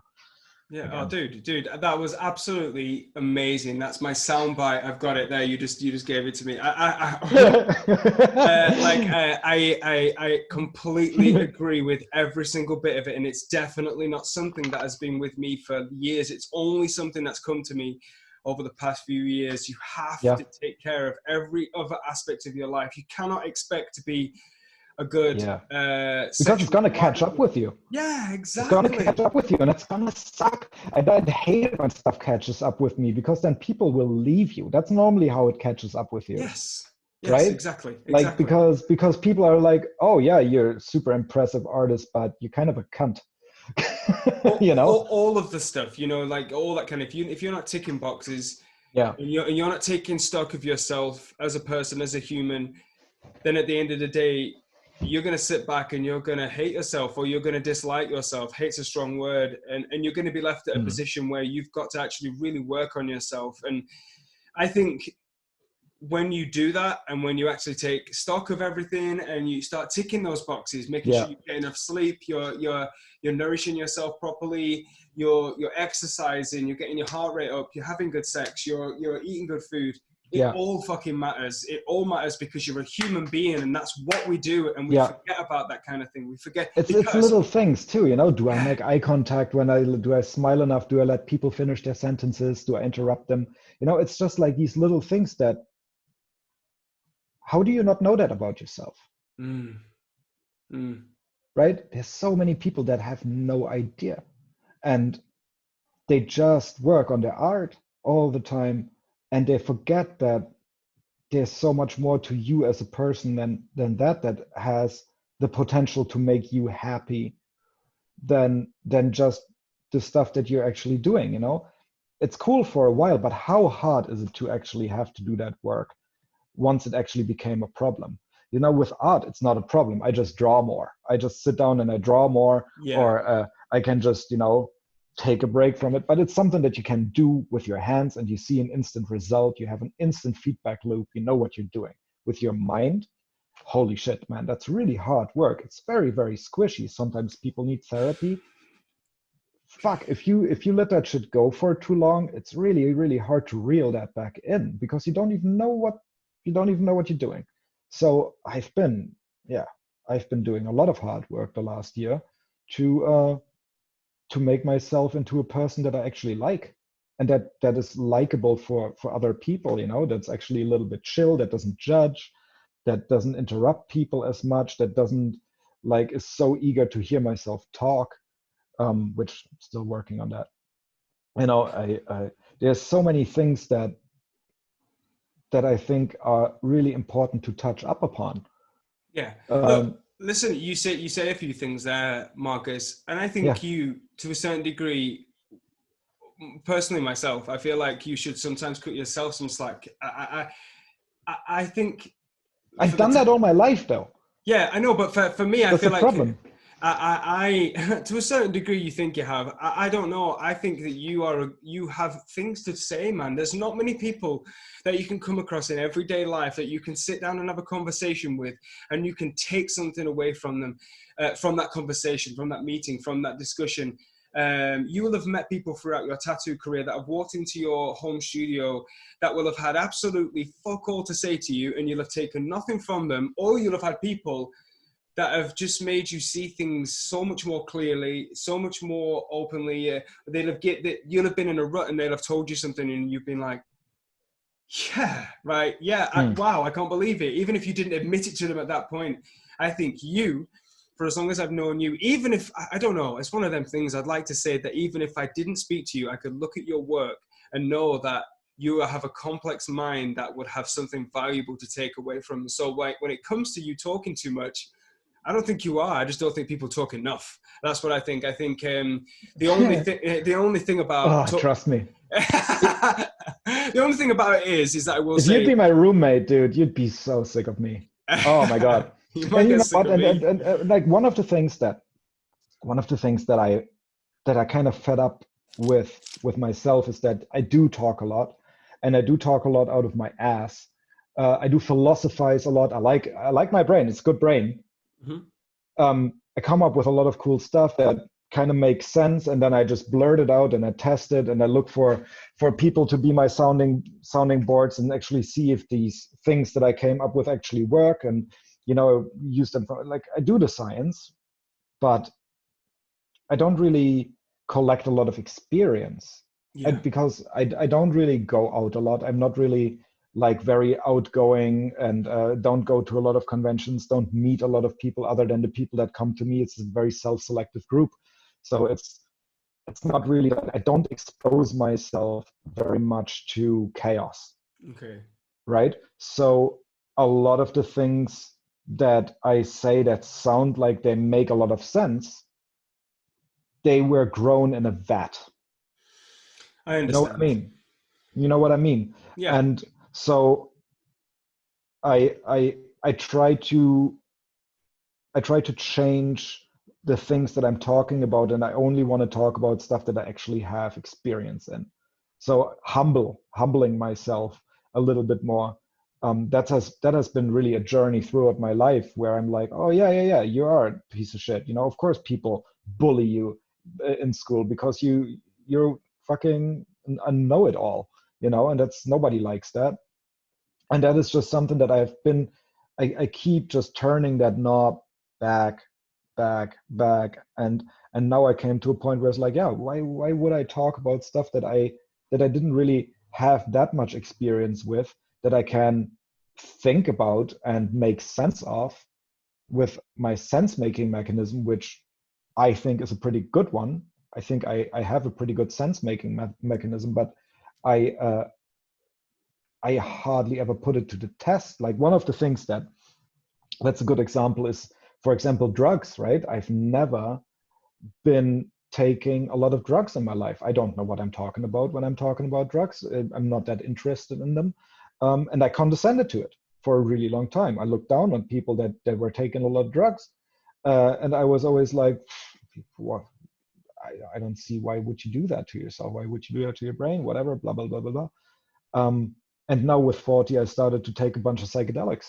And that has really, like, profoundly changed the way that I think about shit. Wow. You know, and it's made a really huge impact in my life. And I feel like, man, I mean, I'm kind of like back and forth on, is it good that I started so late, or should I have done that way, way earlier? I think maybe I should have done that like 10 years earlier. Is that what you feel like? I feel 10 years would have been good. Starting with psychedelics with 40 makes it really safe, because you kind of know exactly who you are. You know, there's a lot of stuff that's already where the dust has settled already, and you already have a lot of things like out of the picture that could actually distract from what's really important. And maybe you don't use it as a party drug anymore. Maybe you just use it like in a better setting, where you can be a little bit more relaxed. As a tool, yeah. But if I would have done that with 30, I think I would have been at that same point, but then I maybe wouldn't have missed out on a lot of things that I missed out on because I was too judgmental. Okay. You know, and not open.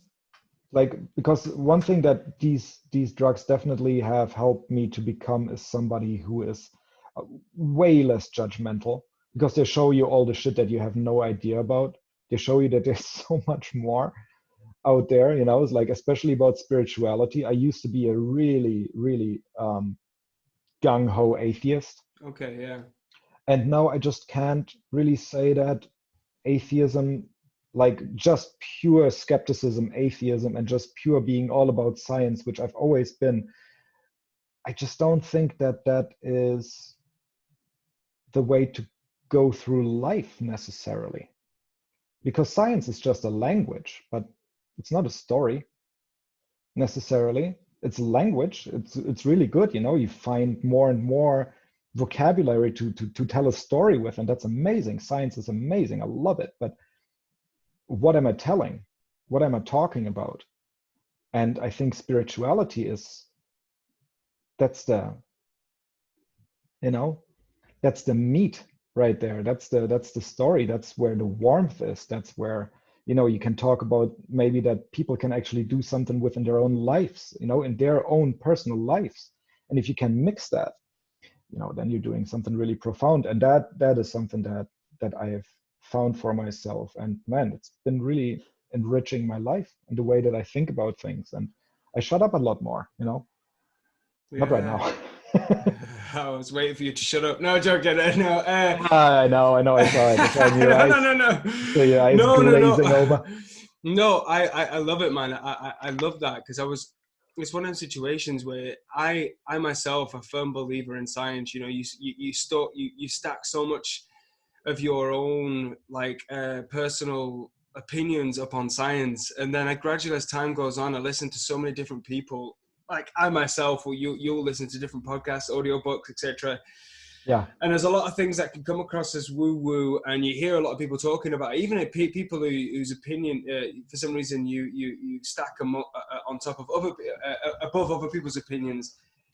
But spirituality was always one of the things that I had earlier on in my life. I dated a girl, and she was amazing, and that's always where it comes from, isn't it? Yeah, but she was so spiritual, man. She was so spiritual, and I was like, yeah, I'm spiritual too, you know. Sure. And whatever I have to be, yes, to get my dick wet. Yeah. Right. And it worked. No, and good. I opened my mind. It opened my mind to that part of it. But then it closed when we broke up, because that person just did something that wasn't so spiritual, you know. But we're all humans, and we all make mistakes, and I think that's a part of being spiritual. It's a part of being a human, and it's so easy to forget you're literally this living organism that's just walking around. It's so psychedelic when you really break it apart. So you can't stack everything on science. It will explain certain things to you, but like you just said then, man, you can go for a certain period of time, and then you can start taking a psychedelic, something given to you from the earth, that can make you see things bigger than and more open than you could have ever have seen it before. It took so much frustration away from me, because I was so frustrated with people. I used to be really, really frustrated. Like, don't you get it? If you don't do this and this, but you do that and that instead, your life will make a lot more sense, and then you'll progress, and this and then it makes sense. Why are you not doing it? So like I was just so like autistic in a way, and then people just like, I don't feel like it. I just don't. I was like, what do you mean you don't feel like it? It just makes sense. Just stop fucking do it. And then just by doing that, it just opened a lot of doors. You know, I see psychedelics like a cheat code. You know, it's like I like to talk about opening doors in your head, you know, and you just find a room with the orgy in it or whatever, you know, and you just open doors in your head, and, you know, you learn something about life, and you learn something about yourself and how to deal with a certain problem, how to make something happen or whatever. And some of those doors are open, they open outwards. Like I said, you can't push against them. Some of those doors are always open. They're easy access. I like chocolate. That's a really easy thing to find out. 100%. Yes. You know, anything that has to do with entropy is super easy access. But you know, if you there's a lot of doors that are locked, man. A lot of doors that's like very unintuitive stuff, like shit that's about feelings, shit that is about problem solving, shit that is about yourself, actually watching yourself doing some stuff. You know, it's like, what do I suck at, man? Mushrooms will really let you know. Like mushrooms, they're like, I've been doing work all my life. You know, I've been doing the work, like picking those locks all my life. I was always just like filing a thing, just like, no, I want that door to open. I want to see what's inside of it. Like, so I'm super self-involved. Yeah. I'm a super self-involved guy. So I constantly pick those locks all my life long. And then I started taking psychedelics, and all of a sudden, all these doors are opening. I was like, fuck, I just found a cheat code here. Somebody gave me like this whole fucking set of keys. Wow. That's scary, because after some of those doors, there's monsters behind some of them. You have to deal with them, you know? Yeah. But it's like, it's fucking spring cleaning time, man. So fuck it. Yeah, man. Like, how do you? It's amazing, man. How do you feel about like? Cause I don't know how. Sometimes I feel like I can talk, and I like talking to people. Obviously, I present a podcast and stuff, but you know, like you teach people, and I don't know. It's really difficult. How did you? At what point? How do you feel? Firstly, when you are teaching people, because I went to one of your first series of seminars. Yeah, I remember. That was great. Yeah, 6 years ago, 5 years ago in Wales. Yeah. I remember I drove. This is how much I love you. No. I drove down because of the relationship I was in. I had to drive. I couldn't stay overnight. I had to drive down. I watched you once we finished it and everything. I answered all the questions. I looked through the sketchbooks. I was like, right, I'm going to go say bye-bye to William, say bye-bye to you. And I drove back up to the north of England. It took me like 6 hours. I got back Yeah, home. it was mad. Yeah, I do remember that actually because Just it was really touching. Yeah, just because, and it hurt. It got me because I remember the pictures came out after of you guys in the bar after, like, like, Ah, it hey, sucks. Yeah, with Bez and everybody. Oh, yeah. yeah, yeah. But it is what it is, man. Like, you know, it is what it is. What a great thing to live by. Like I took so much from that. But when I watched you do that, I thought you presented it really well, from somebody who I probably can imagine had a slight anxiety about teaching people, because Oh, yeah. you have to, in order to teach somebody, especially when you've got people that, like you saw when Bez came down, and you've got people that are coming in and they're like, okay, show me what you do and how can I do that? You're like, fuck. And for a long time, I didn't want to teach because I didn't think that I knew what I was fucking doing. So I was like, who am I to teach anybody? It's like, I was just like, I'm just doing this to hear myself talk again. I'm just like, I wanted to get away from that back then already. It's like, I'm just, fuck, I'm just such a fucking dick. Like, I'm just doing this I'm just doing this for status. I'm just doing this for status. I'm just doing this for money. I'm not really good at what I'm doing. I don't really know what I'm talking about. Everything that I'm talking about, everybody already knows. It's obvious. It makes perfect sense. Like, it makes so much sense that how would not everybody know all this shit already? It's like, Jeff Gogway, I think, convinced me that that is something that I fucking need to just pucker up and do. And he actually had the grace to let me do it at his studio. Yeah. And together with him, so again, fucking no pressure. Yeah, now I'm gonna fucking teach with Gogway. Oh my goodness. Yeah, that was. But did it, was really good, was fun, and then I did it in Wales and was a lot of fun. And it's like I always have gotten a lot of love out of these things. I love doing it. Yeah, for I sure. still love doing it, and I haven't done it for a while now. And I really started to lament that lately because it's just something that I really like to do. And I could have jumped on that webinar bandwagon, and just done it online. But I just like people, man. Yeah. I really do. I really like having people in the room with me and just get that energy, and just have that energy bouncing around in the room and look at the faces. And I think the last thing that I did was together with Kaya in Chicago, the Reinventing Life thing that Guy and Gabe put on. That was so nice, and especially like teaching with Kaya together was just really, really cool, because then there you have somebody who's just, she's got her shit together way more than I have my shit together. So it's just really, like, I love working with women in general. Yeah, for sure. I because they do have their shit together so much more in general than most guys. They're just like, most guys, like, we just go like, I'm just walking around. It's like, ooh, this is yummy. I'm gonna eat the thing, and then like I'm gonna paint a little bit here, and everybody, oh, you like this? Oh yeah, you like this? Oh, cool. And and just fucking do the fucking other thing, and women have to work so much harder to get the same shit. So they have to have their shit together. They just have to, because we don't. Yeah, I think it's true. It's true behind every, even if you're not with somebody, you get the statement of behind every good man is a better woman. It's true. They always seem to have that. Like you said, they seem to just have their shit together more. Yeah. They seem to be, the house.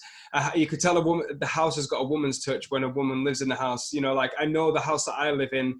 If I ever get into a relationship again and somebody lived with me, it would look so different to the way it looks right now. I mean, this is not going to be up behind me. I'm not going to be able to have a skull with no pictures, but no. Nah, you just have to find a cool lady, dude. True. That's a good point.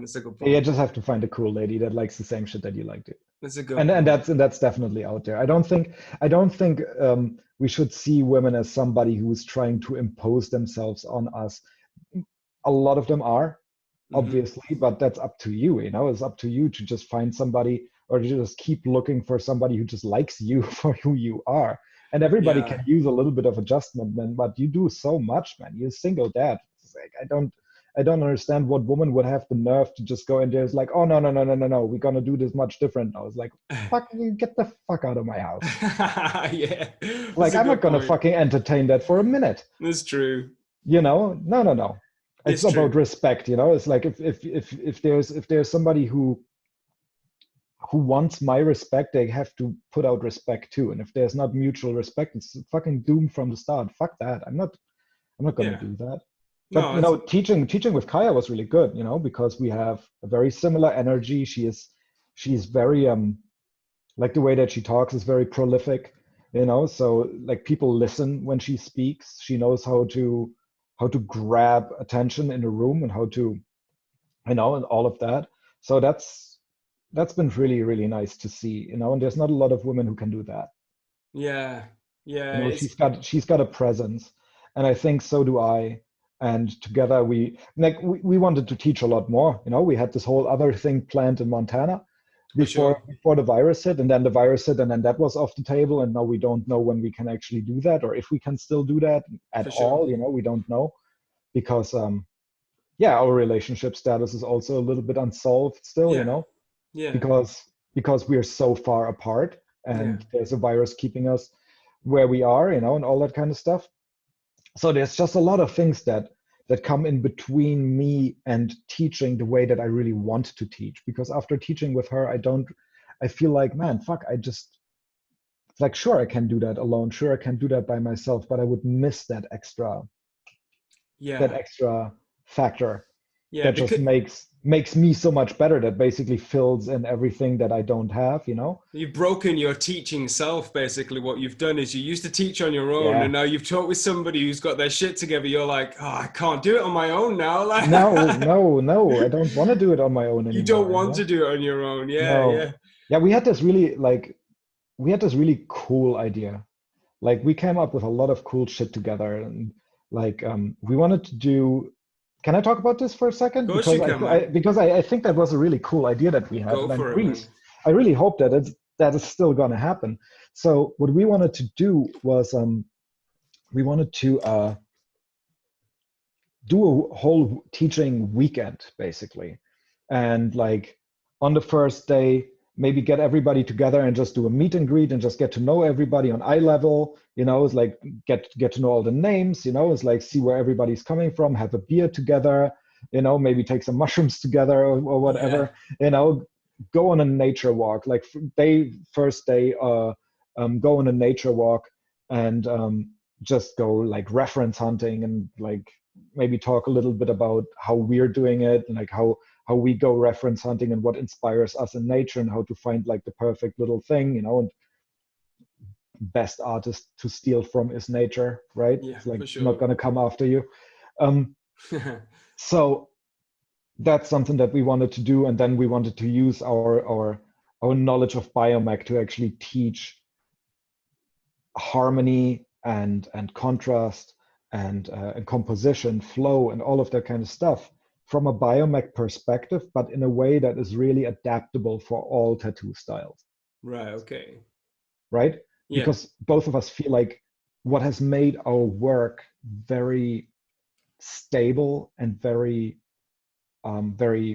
stable, I think is a good word, is our knowledge of how to make a good tattoo using enough black, line work, whatever you need, building edges. And that comes from um, traditional tattooing, basically the whole It does. traditional tattooing foundation. And then biomech is almost like the polar opposite of that, like almost the alpha to the omega there. It's like, it's almost like the other end of the spectrum. And why the hell, as a tattoo artist, wouldn't you want to learn about both those opposing forces? Because like, if both of those are like a magnet, and if you only know one of those, you're stuck to that side of the thing. But if you add that whole different thing, then you can float around wherever you want in tattooing, between those two opposing forces, between those two like bodies of knowledge that are 100%. very, yeah. So Yeah. and then you kind of can flow freely, and you have so much more that you can do. Then you can so much more. There's so much more exploring that you can do. Yeah. You You're can not have an you're not image. stuck to one dogma. Yeah. You can Doesn't have that? an image and be able to render with attributes from both sides, you know, Yeah. have soft edges from here, hard edges that you know work with traditional tattooing, enough Yeah. black that it holds, enough this, enough, you know, using a three-liner because you barely want to make any, you know, all that kind of stuff. Yeah, I love that. Yeah, exactly. So, and I was like, yeah, this is like the traditional way to tattoo is so dogmatic in many ways. Not to shit all over it, but you know, there's people who's like, this is how it's done, and then they expect you to just do it and never question it. There's a lot of that going on. Whereas in biomech, it's like, oh, maybe you could try this or that. I don't know, man. Like, you know, it's just so different. And I think it's just really cool to, like, in your career, to experience both sides. And the same as the other way around. It's like, I know a lot of people who came up in biomech and they never tasted the traditional side, and they're kind of like appalled by it because of the whole like, no, that's how it's done. And they're like, no, man, that's not what I got into tattooing for. It's not rules. That's me. But you know, I forced myself through that, and it made me a better tattooer. So there you go. You know, it's just it's all valuable. Yeah. Once you have it all, you can cherry pick it. Yeah. If you don't have it, you can't cherry pick it. You're stuck to one thing. Yeah. And that makes you insecure. I can tell you that. You're gonna be insecure. You're gonna be insecure. If you're on one side of that, if you're only on one side of that, you're going to be insecure. There's almost no way around that. If you have both, you're gonna be very insecure, super duper insecure. But at least you have a path that you can follow that'll feel like your own. And if you follow a path that at some point in time feels like I've picked that path, there's nothing in the world that can make you more self-secure than looking back at where you've gone and like, oh yeah, those are all my own decisions. So that's really something that we want to give to the community with something like that, something that we made available in the. So we were so fucking unstoked about this virus. Dude, honestly, that sounds absolutely incredible. Before we move forward, that bit there, yeah, that retreat sounds incredible. Like, I think you could convey Montana too. It's like, it's so amazing there. I know. You know, we can go like, and then people, they can come out for a week. They can go fly fishing or hunting or whatever they want to do, or they just go they do photography or go camping or whatever they want to do. You know, it's so fucking amazing there. There's nothing else there. You can really step out of your city environment and just go there and just like spend a couple of days with going like, oh. Yeah, man. Like you can tell people as much as possible in webinars and seminars, etc., about how you go about doing something, but to take somebody away for a weekend and be like, look, I'll come and show you how I do it, and then you can try and see from what I do and my mindset and the way I am in nature and the way I do. Right. You know, it's just the practical way of teaching it. I can like you were saying, make it something that's relaxing and enjoyable. You know, like with jiu-jitsu, you know, they were doing I was going to go to a jiu-jitsu summer camp this year, and it was just 4 days. You go away and you're training, you're eating good food, you're swimming in the sea, you're training again. It's nighttime training. You're just learning technique, and it's just all over 4 days. And it was like, oh, this doesn't sound like anything much better than that. I can't wait to do that. And then this virus hits, and I think, you know, we will all get to do that again. And we're talking about this now, and people are listening to this podcast, and hopefully we'll all be able to get together. Not hopefully, we will all be able to get together. Oh yeah, but you know what? It's so crazy to us that this happened to us, you know. But how crazy is it to actually be mad about a higher power having an influence on your life, and we're all really like, meh. You know, very true. Like, holy shit, that has been the reality for people always. Yeah. Like weather was like, for most of humanity, weather was something where people were like, oh shucks, now all my family is dead. Should I start over? Or, you know, like, oh, here go all my crops, or like, oh, there's my house floating down the river or whatever. You know, there's so much shit that can happen. Yeah, man. That does still happen, but something like a virus like that, most of us are so jaded and so coddled. 100%. It's a very modern. You know, it's like, oh, I'm gonna fly to Australia and like fly around the world 3 times this month, and I'm gonna go here and go there and see the things and do nothing there. You know, it's like, I'm just gonna fly there and sit in my hotel. Meh. Yeah. And I'm just like how comfortable have we gotten Exactly. that we have a nerve to complain right now for something that, it's compared to all the other crises that have been there before we were alive, man, it's fucking easy. And Honestly. not only that, to complain about the government or each government being like, listen, stay home. We don't want you to do anything. In fact, we're going to give you a bit of money so you don't feel too bad about staying home. And we're still like, what? No, fucking no. Yeah, people have that knee-jerk reflex, like nobody tells me what to do. And you see that especially in tattooing, you see it a lot, right? Like, no, yes, nobody tells me what to do. Even if it's the right thing to do. Yeah, yes, exactly. Like, no. And I mean, I get it. I have a intense problem with authority. Like, I don't like what yesterday Marcus is telling today Marcus what to do. Like, today we're going to do a workout, and then after the workout we're going to take an ice cold shower. And then that was yesterday Marcus telling that to me today, and I'm like, go fuck yourself, man. Fuck that guy. Yeah, I'm not exactly. Doing that. Yeah, right. Nah. So I have like, and that's why I have my clients here when I draw, because I have such a problem with like even my own authority over myself, that I totally get it. I don't like authority either. Like with my ex-wife, holy shit. Like every time I was like, let's do the dishes. And then I go into the kitchen, I want to clean up the kitchen and everything. And then I hear like, can you clean up the kitchen? I was like, nope. I can't do it anymore now. It's like I wanted to, but still now that you said it, it's not like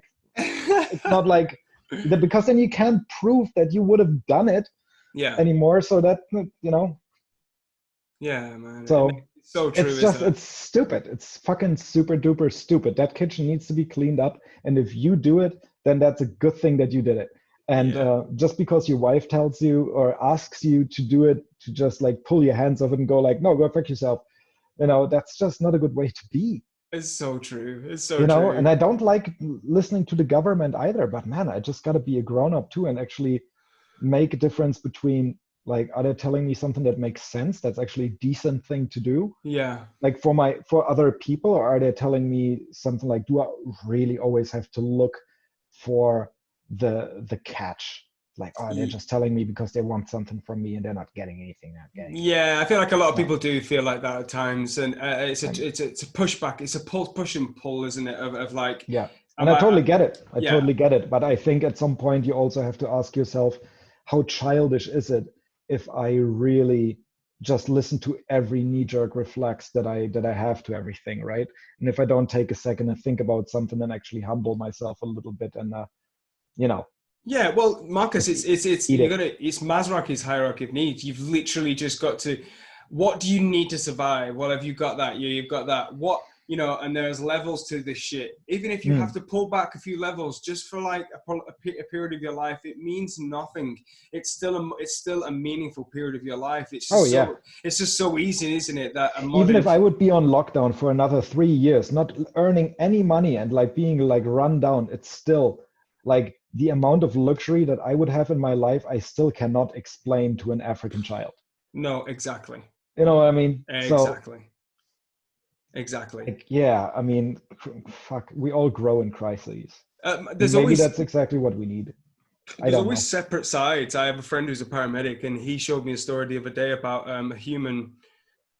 Oh God, bring this down. But there's a human that was, a little girl that was born into a family that didn't care about it that much, that they chained her up and left her in a bathroom and barely fed her, and she was just found emaciated and just tortured. And like, you're born to exist for a period of time in a little beautiful gift that you've been given from whatever it is. And some humans are spent in such horrific circumstances that you feel so selfish when you complain about your. There's a catch to that though, phone too. Not working, Yeah, exactly. But there's a catch to that too, where I feel like I also don't want to slip into this kind of like, oh yeah, I'm a white guy and I have all this privilege, and now I have to live with all this survivor's guilt of like me just, no, like you shouldn't do that, because that's kind of incapacitating too.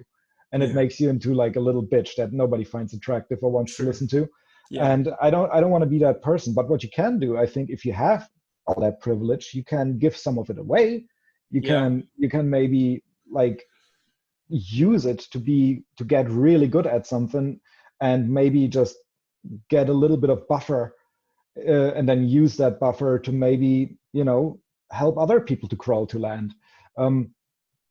And I think that's a good thing to do. Yeah. And you don't always have to do that. Nobody has to do fucking anything.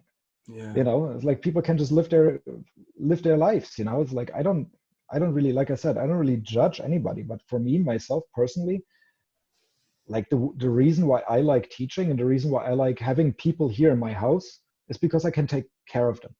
Yeah. Because I have a certain privilege in my life that's been handed down to me. And I can use it to make their experience so much fucking better and make their tattoo into something that when they look at it, they remember a really good time, something that changed their life, maybe something like meeting somebody that made an impact on them, or at least somebody who was really nice to them. Yeah. And I think that's not a hard thing to do if you have the privilege. And talking about privilege, obviously us talking about how great this coronavirus is comes from privilege too. Yeah. Let's not forget that there's a lot of people who are also white and also male that really suffer. Yeah, exactly. That really suffer right now, that have been like, because once you're here and then you have to go to here, that's a lot of pain.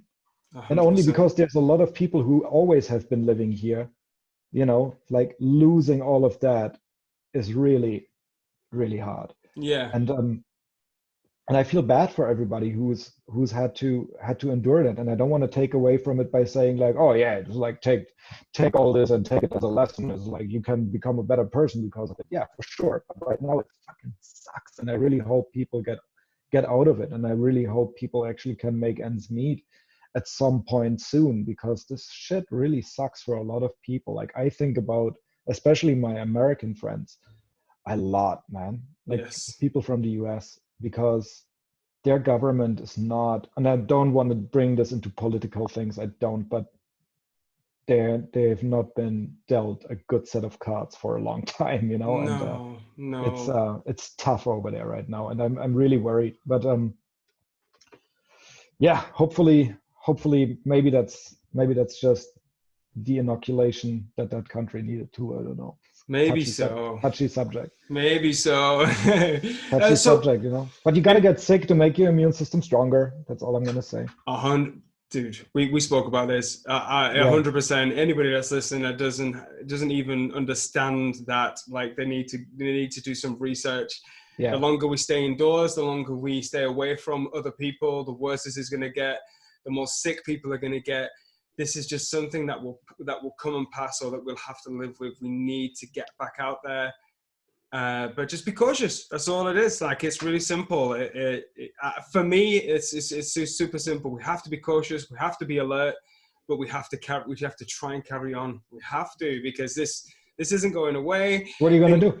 Yeah, things aren't going to go away, man. Things aren't going to go away. Like you just have to look after yourself. Make sure you look after your body. This full circle. Like whenever you're done with grieving, whenever you're done with being outraged, whenever you're done with being shocked, then it's time to either go ahead and kill yourself, or try to make it work somehow.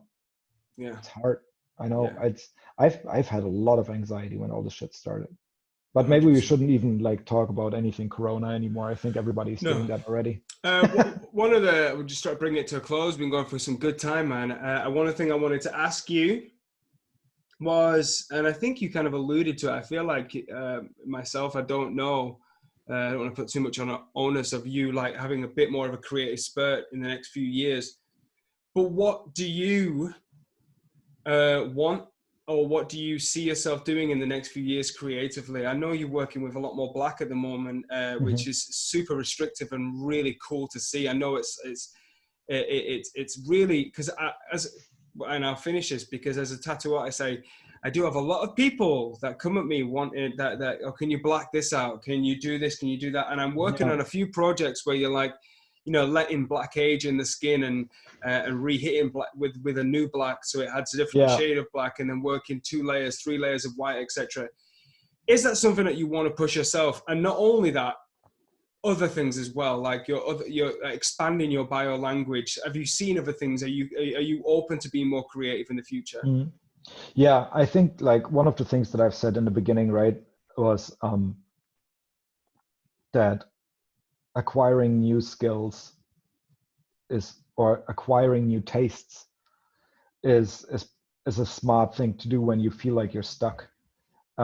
And that always means to do something that you don't necessarily like to do, or doing something that you don't necessarily find very intuitive to do, right? So yeah, doing like, and for me, black is something that I love working with, so it doesn't even really fall into that spectrum as much. But at this point, I feel like if I want to do larger scale work, if I want to do bodysuits, I don't want to do them in color, because I don't like the aesthetic of that. I don't like full color bodysuits. I just don't like looking at them. It's too heavy. It's too much going on. It's too, I don't know. It's just not, a bodysuit is something that's a whole piece of, that's a whole body. It should be really serious. And I find the aesthetic of just black, I find that there's something grown up about it. There's something serious about it. There's something timeless about it for all those reasons. And I guess I would like to take my work down that alley a little bit more, as a lot of people do right now. It's very popular, which helps, of course, too, to stay relevant, because I have been doing this for 16 years now. And not that I'm afraid or anything, becoming irrelevant, that's not the point, but I think that it's definitely something that I would like to do less color, do more black, do bigger scale projects. That would be really nice. And I do want to get back into teaching, like what we talked about. I want to get back into teaching. I want to do a lot more teaching. If I have to do it by myself, I'm going to do it by myself, but I want to bring something to the community that makes me feel like I've really contributed something significant that people can do something with. Because Guy has given that to me. That's how I was brought up into it. And I do feel like he's kind of like my tattoo dad in a way. And when you grow up to be a man, you do what your father did. For sure. You know what I mean? So, and that's, I kind of feel indebted to give back to the community, and I want to do it in a way that makes sense. I don't want to do something that has already been done. I don't want to do something that is kind of just like a money grab or something like that. I want to do something that is really meaningful. And that's a tall order.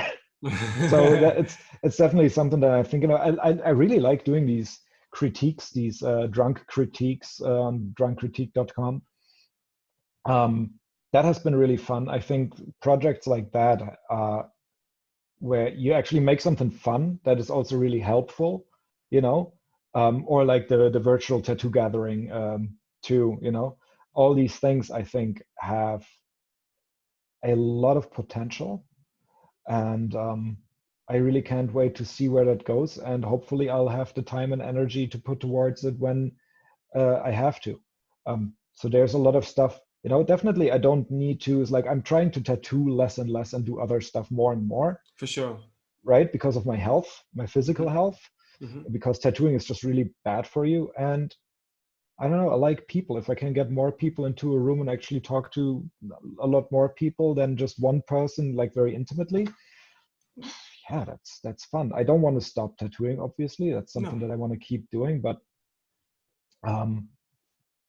yeah, teaching is really something that I enjoy a lot. I like it when I speak. Yeah. Do you know what? Right. I would say, as obviously as a friend, but as a fan of the things that you create, I would love to see you your own podcast or create a That was podcast with definitely someone. that was definitely on the table. Yeah. Yeah, you're definitely someone who I would love to spend time listening to, even if you're talking to other people. Obviously, in the future, we spend time together again, do this in an actual room together. I think it's one of those things where you can easily beat yourself up about, like, I talk too much or I do this. But Marcus, you have a ton of stuff to give to people. You do because you want to teach, and you're a good teacher. I think it would be good to not even just drunk critique people. I think it would be good to offer critique. And critique is, for me, one of the best things in the whole world as anything. If you're a joiner, a decorator, or a tattoo artist, if someone's saying to you, listen, man, from an outsider's point of view, what the fuck are you doing there? Like, it's too busy. And you're like, I thought it was, but I can't tell my brain to not be too busy there. Well, you need to not be too busy there. And then when that sometimes it's just good to know that everybody can tell. Like sometimes you feel like, nobody knows, I get away with this. And then everybody tells you that right there, dude, it's not good. No. Yeah.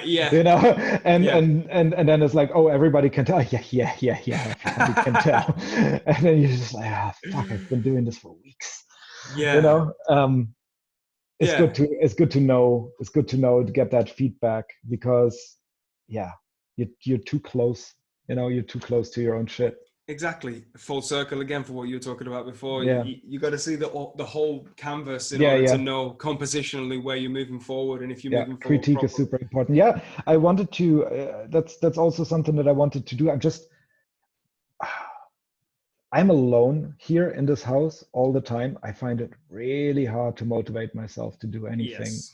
Like, honestly, I find it really hard to motivate myself to do anything by myself. Just picking up a camera, picking up my phone, doing a live stream, building a website.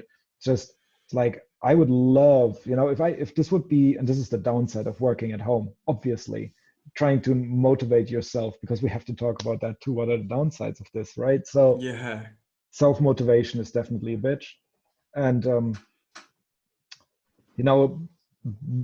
I'd love if there would be somebody who would work with me here, or just somebody in the house would sometimes just kick my butt a little bit. He's like, hey, you want to do that thing? Let me film you doing, like, here, let me take the camera and just, like, you run about and just talk about your shit. Like, why is it a good idea to be in a home studio and I film you?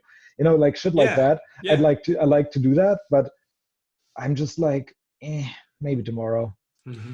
Like, especially right now with this fucking crisis, I've been just working out. I've been taking care of my body more. I've been taking care of my, like what I talked about earlier. It's like, right now it's not the time for art. That's good. Like, it's good. Yeah. I just do other shit right now. And then it's like, it happened so many times that I had a good idea, and then paperclip principle, somebody else had the same idea, and then they have all that energy, and then they run with it, and it's like, okay. Good for you, man. Yeah, that's awesome. Happened to me so many times, and then I'm just like, I guess I'll let that go. And then hopefully I'll be smart enough later to come up with something else, and then maybe that will be the right time and the right place. And if not, fuck it, then I'll just tattoo for a little bit longer and not do anything else. Shit there's not really. Yeah, I know. I understand. A rush. And as well, it just works itself out either way, doesn't it? There's a way of overthinking things. I definitely would. I like what you were saying, though. Larger scale black work, or larger scale black and grey work, obviously, and just definitely I would definitely still like to see you using your color scheme, obviously on smaller work, or I think you work really well on small surfaces as well, which is one of the things that you sometimes you don't get the chance to, but on feet and hands and stuff like that. And I know they're they're a bitch to tattoo, but I'd love to see you tattoo. And I stayed away from them for a long time because I couldn't figure out how to make that look good. And I don't know, at some point it just kind of clicked, and I just started treating them differently. And that's when I actually started to, it's like, okay, so we can do these now. And then I started to do a lot of hands, and I really like doing hands now. Yeah, and being honest with the healing process and the idea of having to, I'm going to hit this twice, and you know what? Shit, man, I might have to hit this 3 times. I don't know. It depends on the human. It depends on their skin. It depends on how it lives.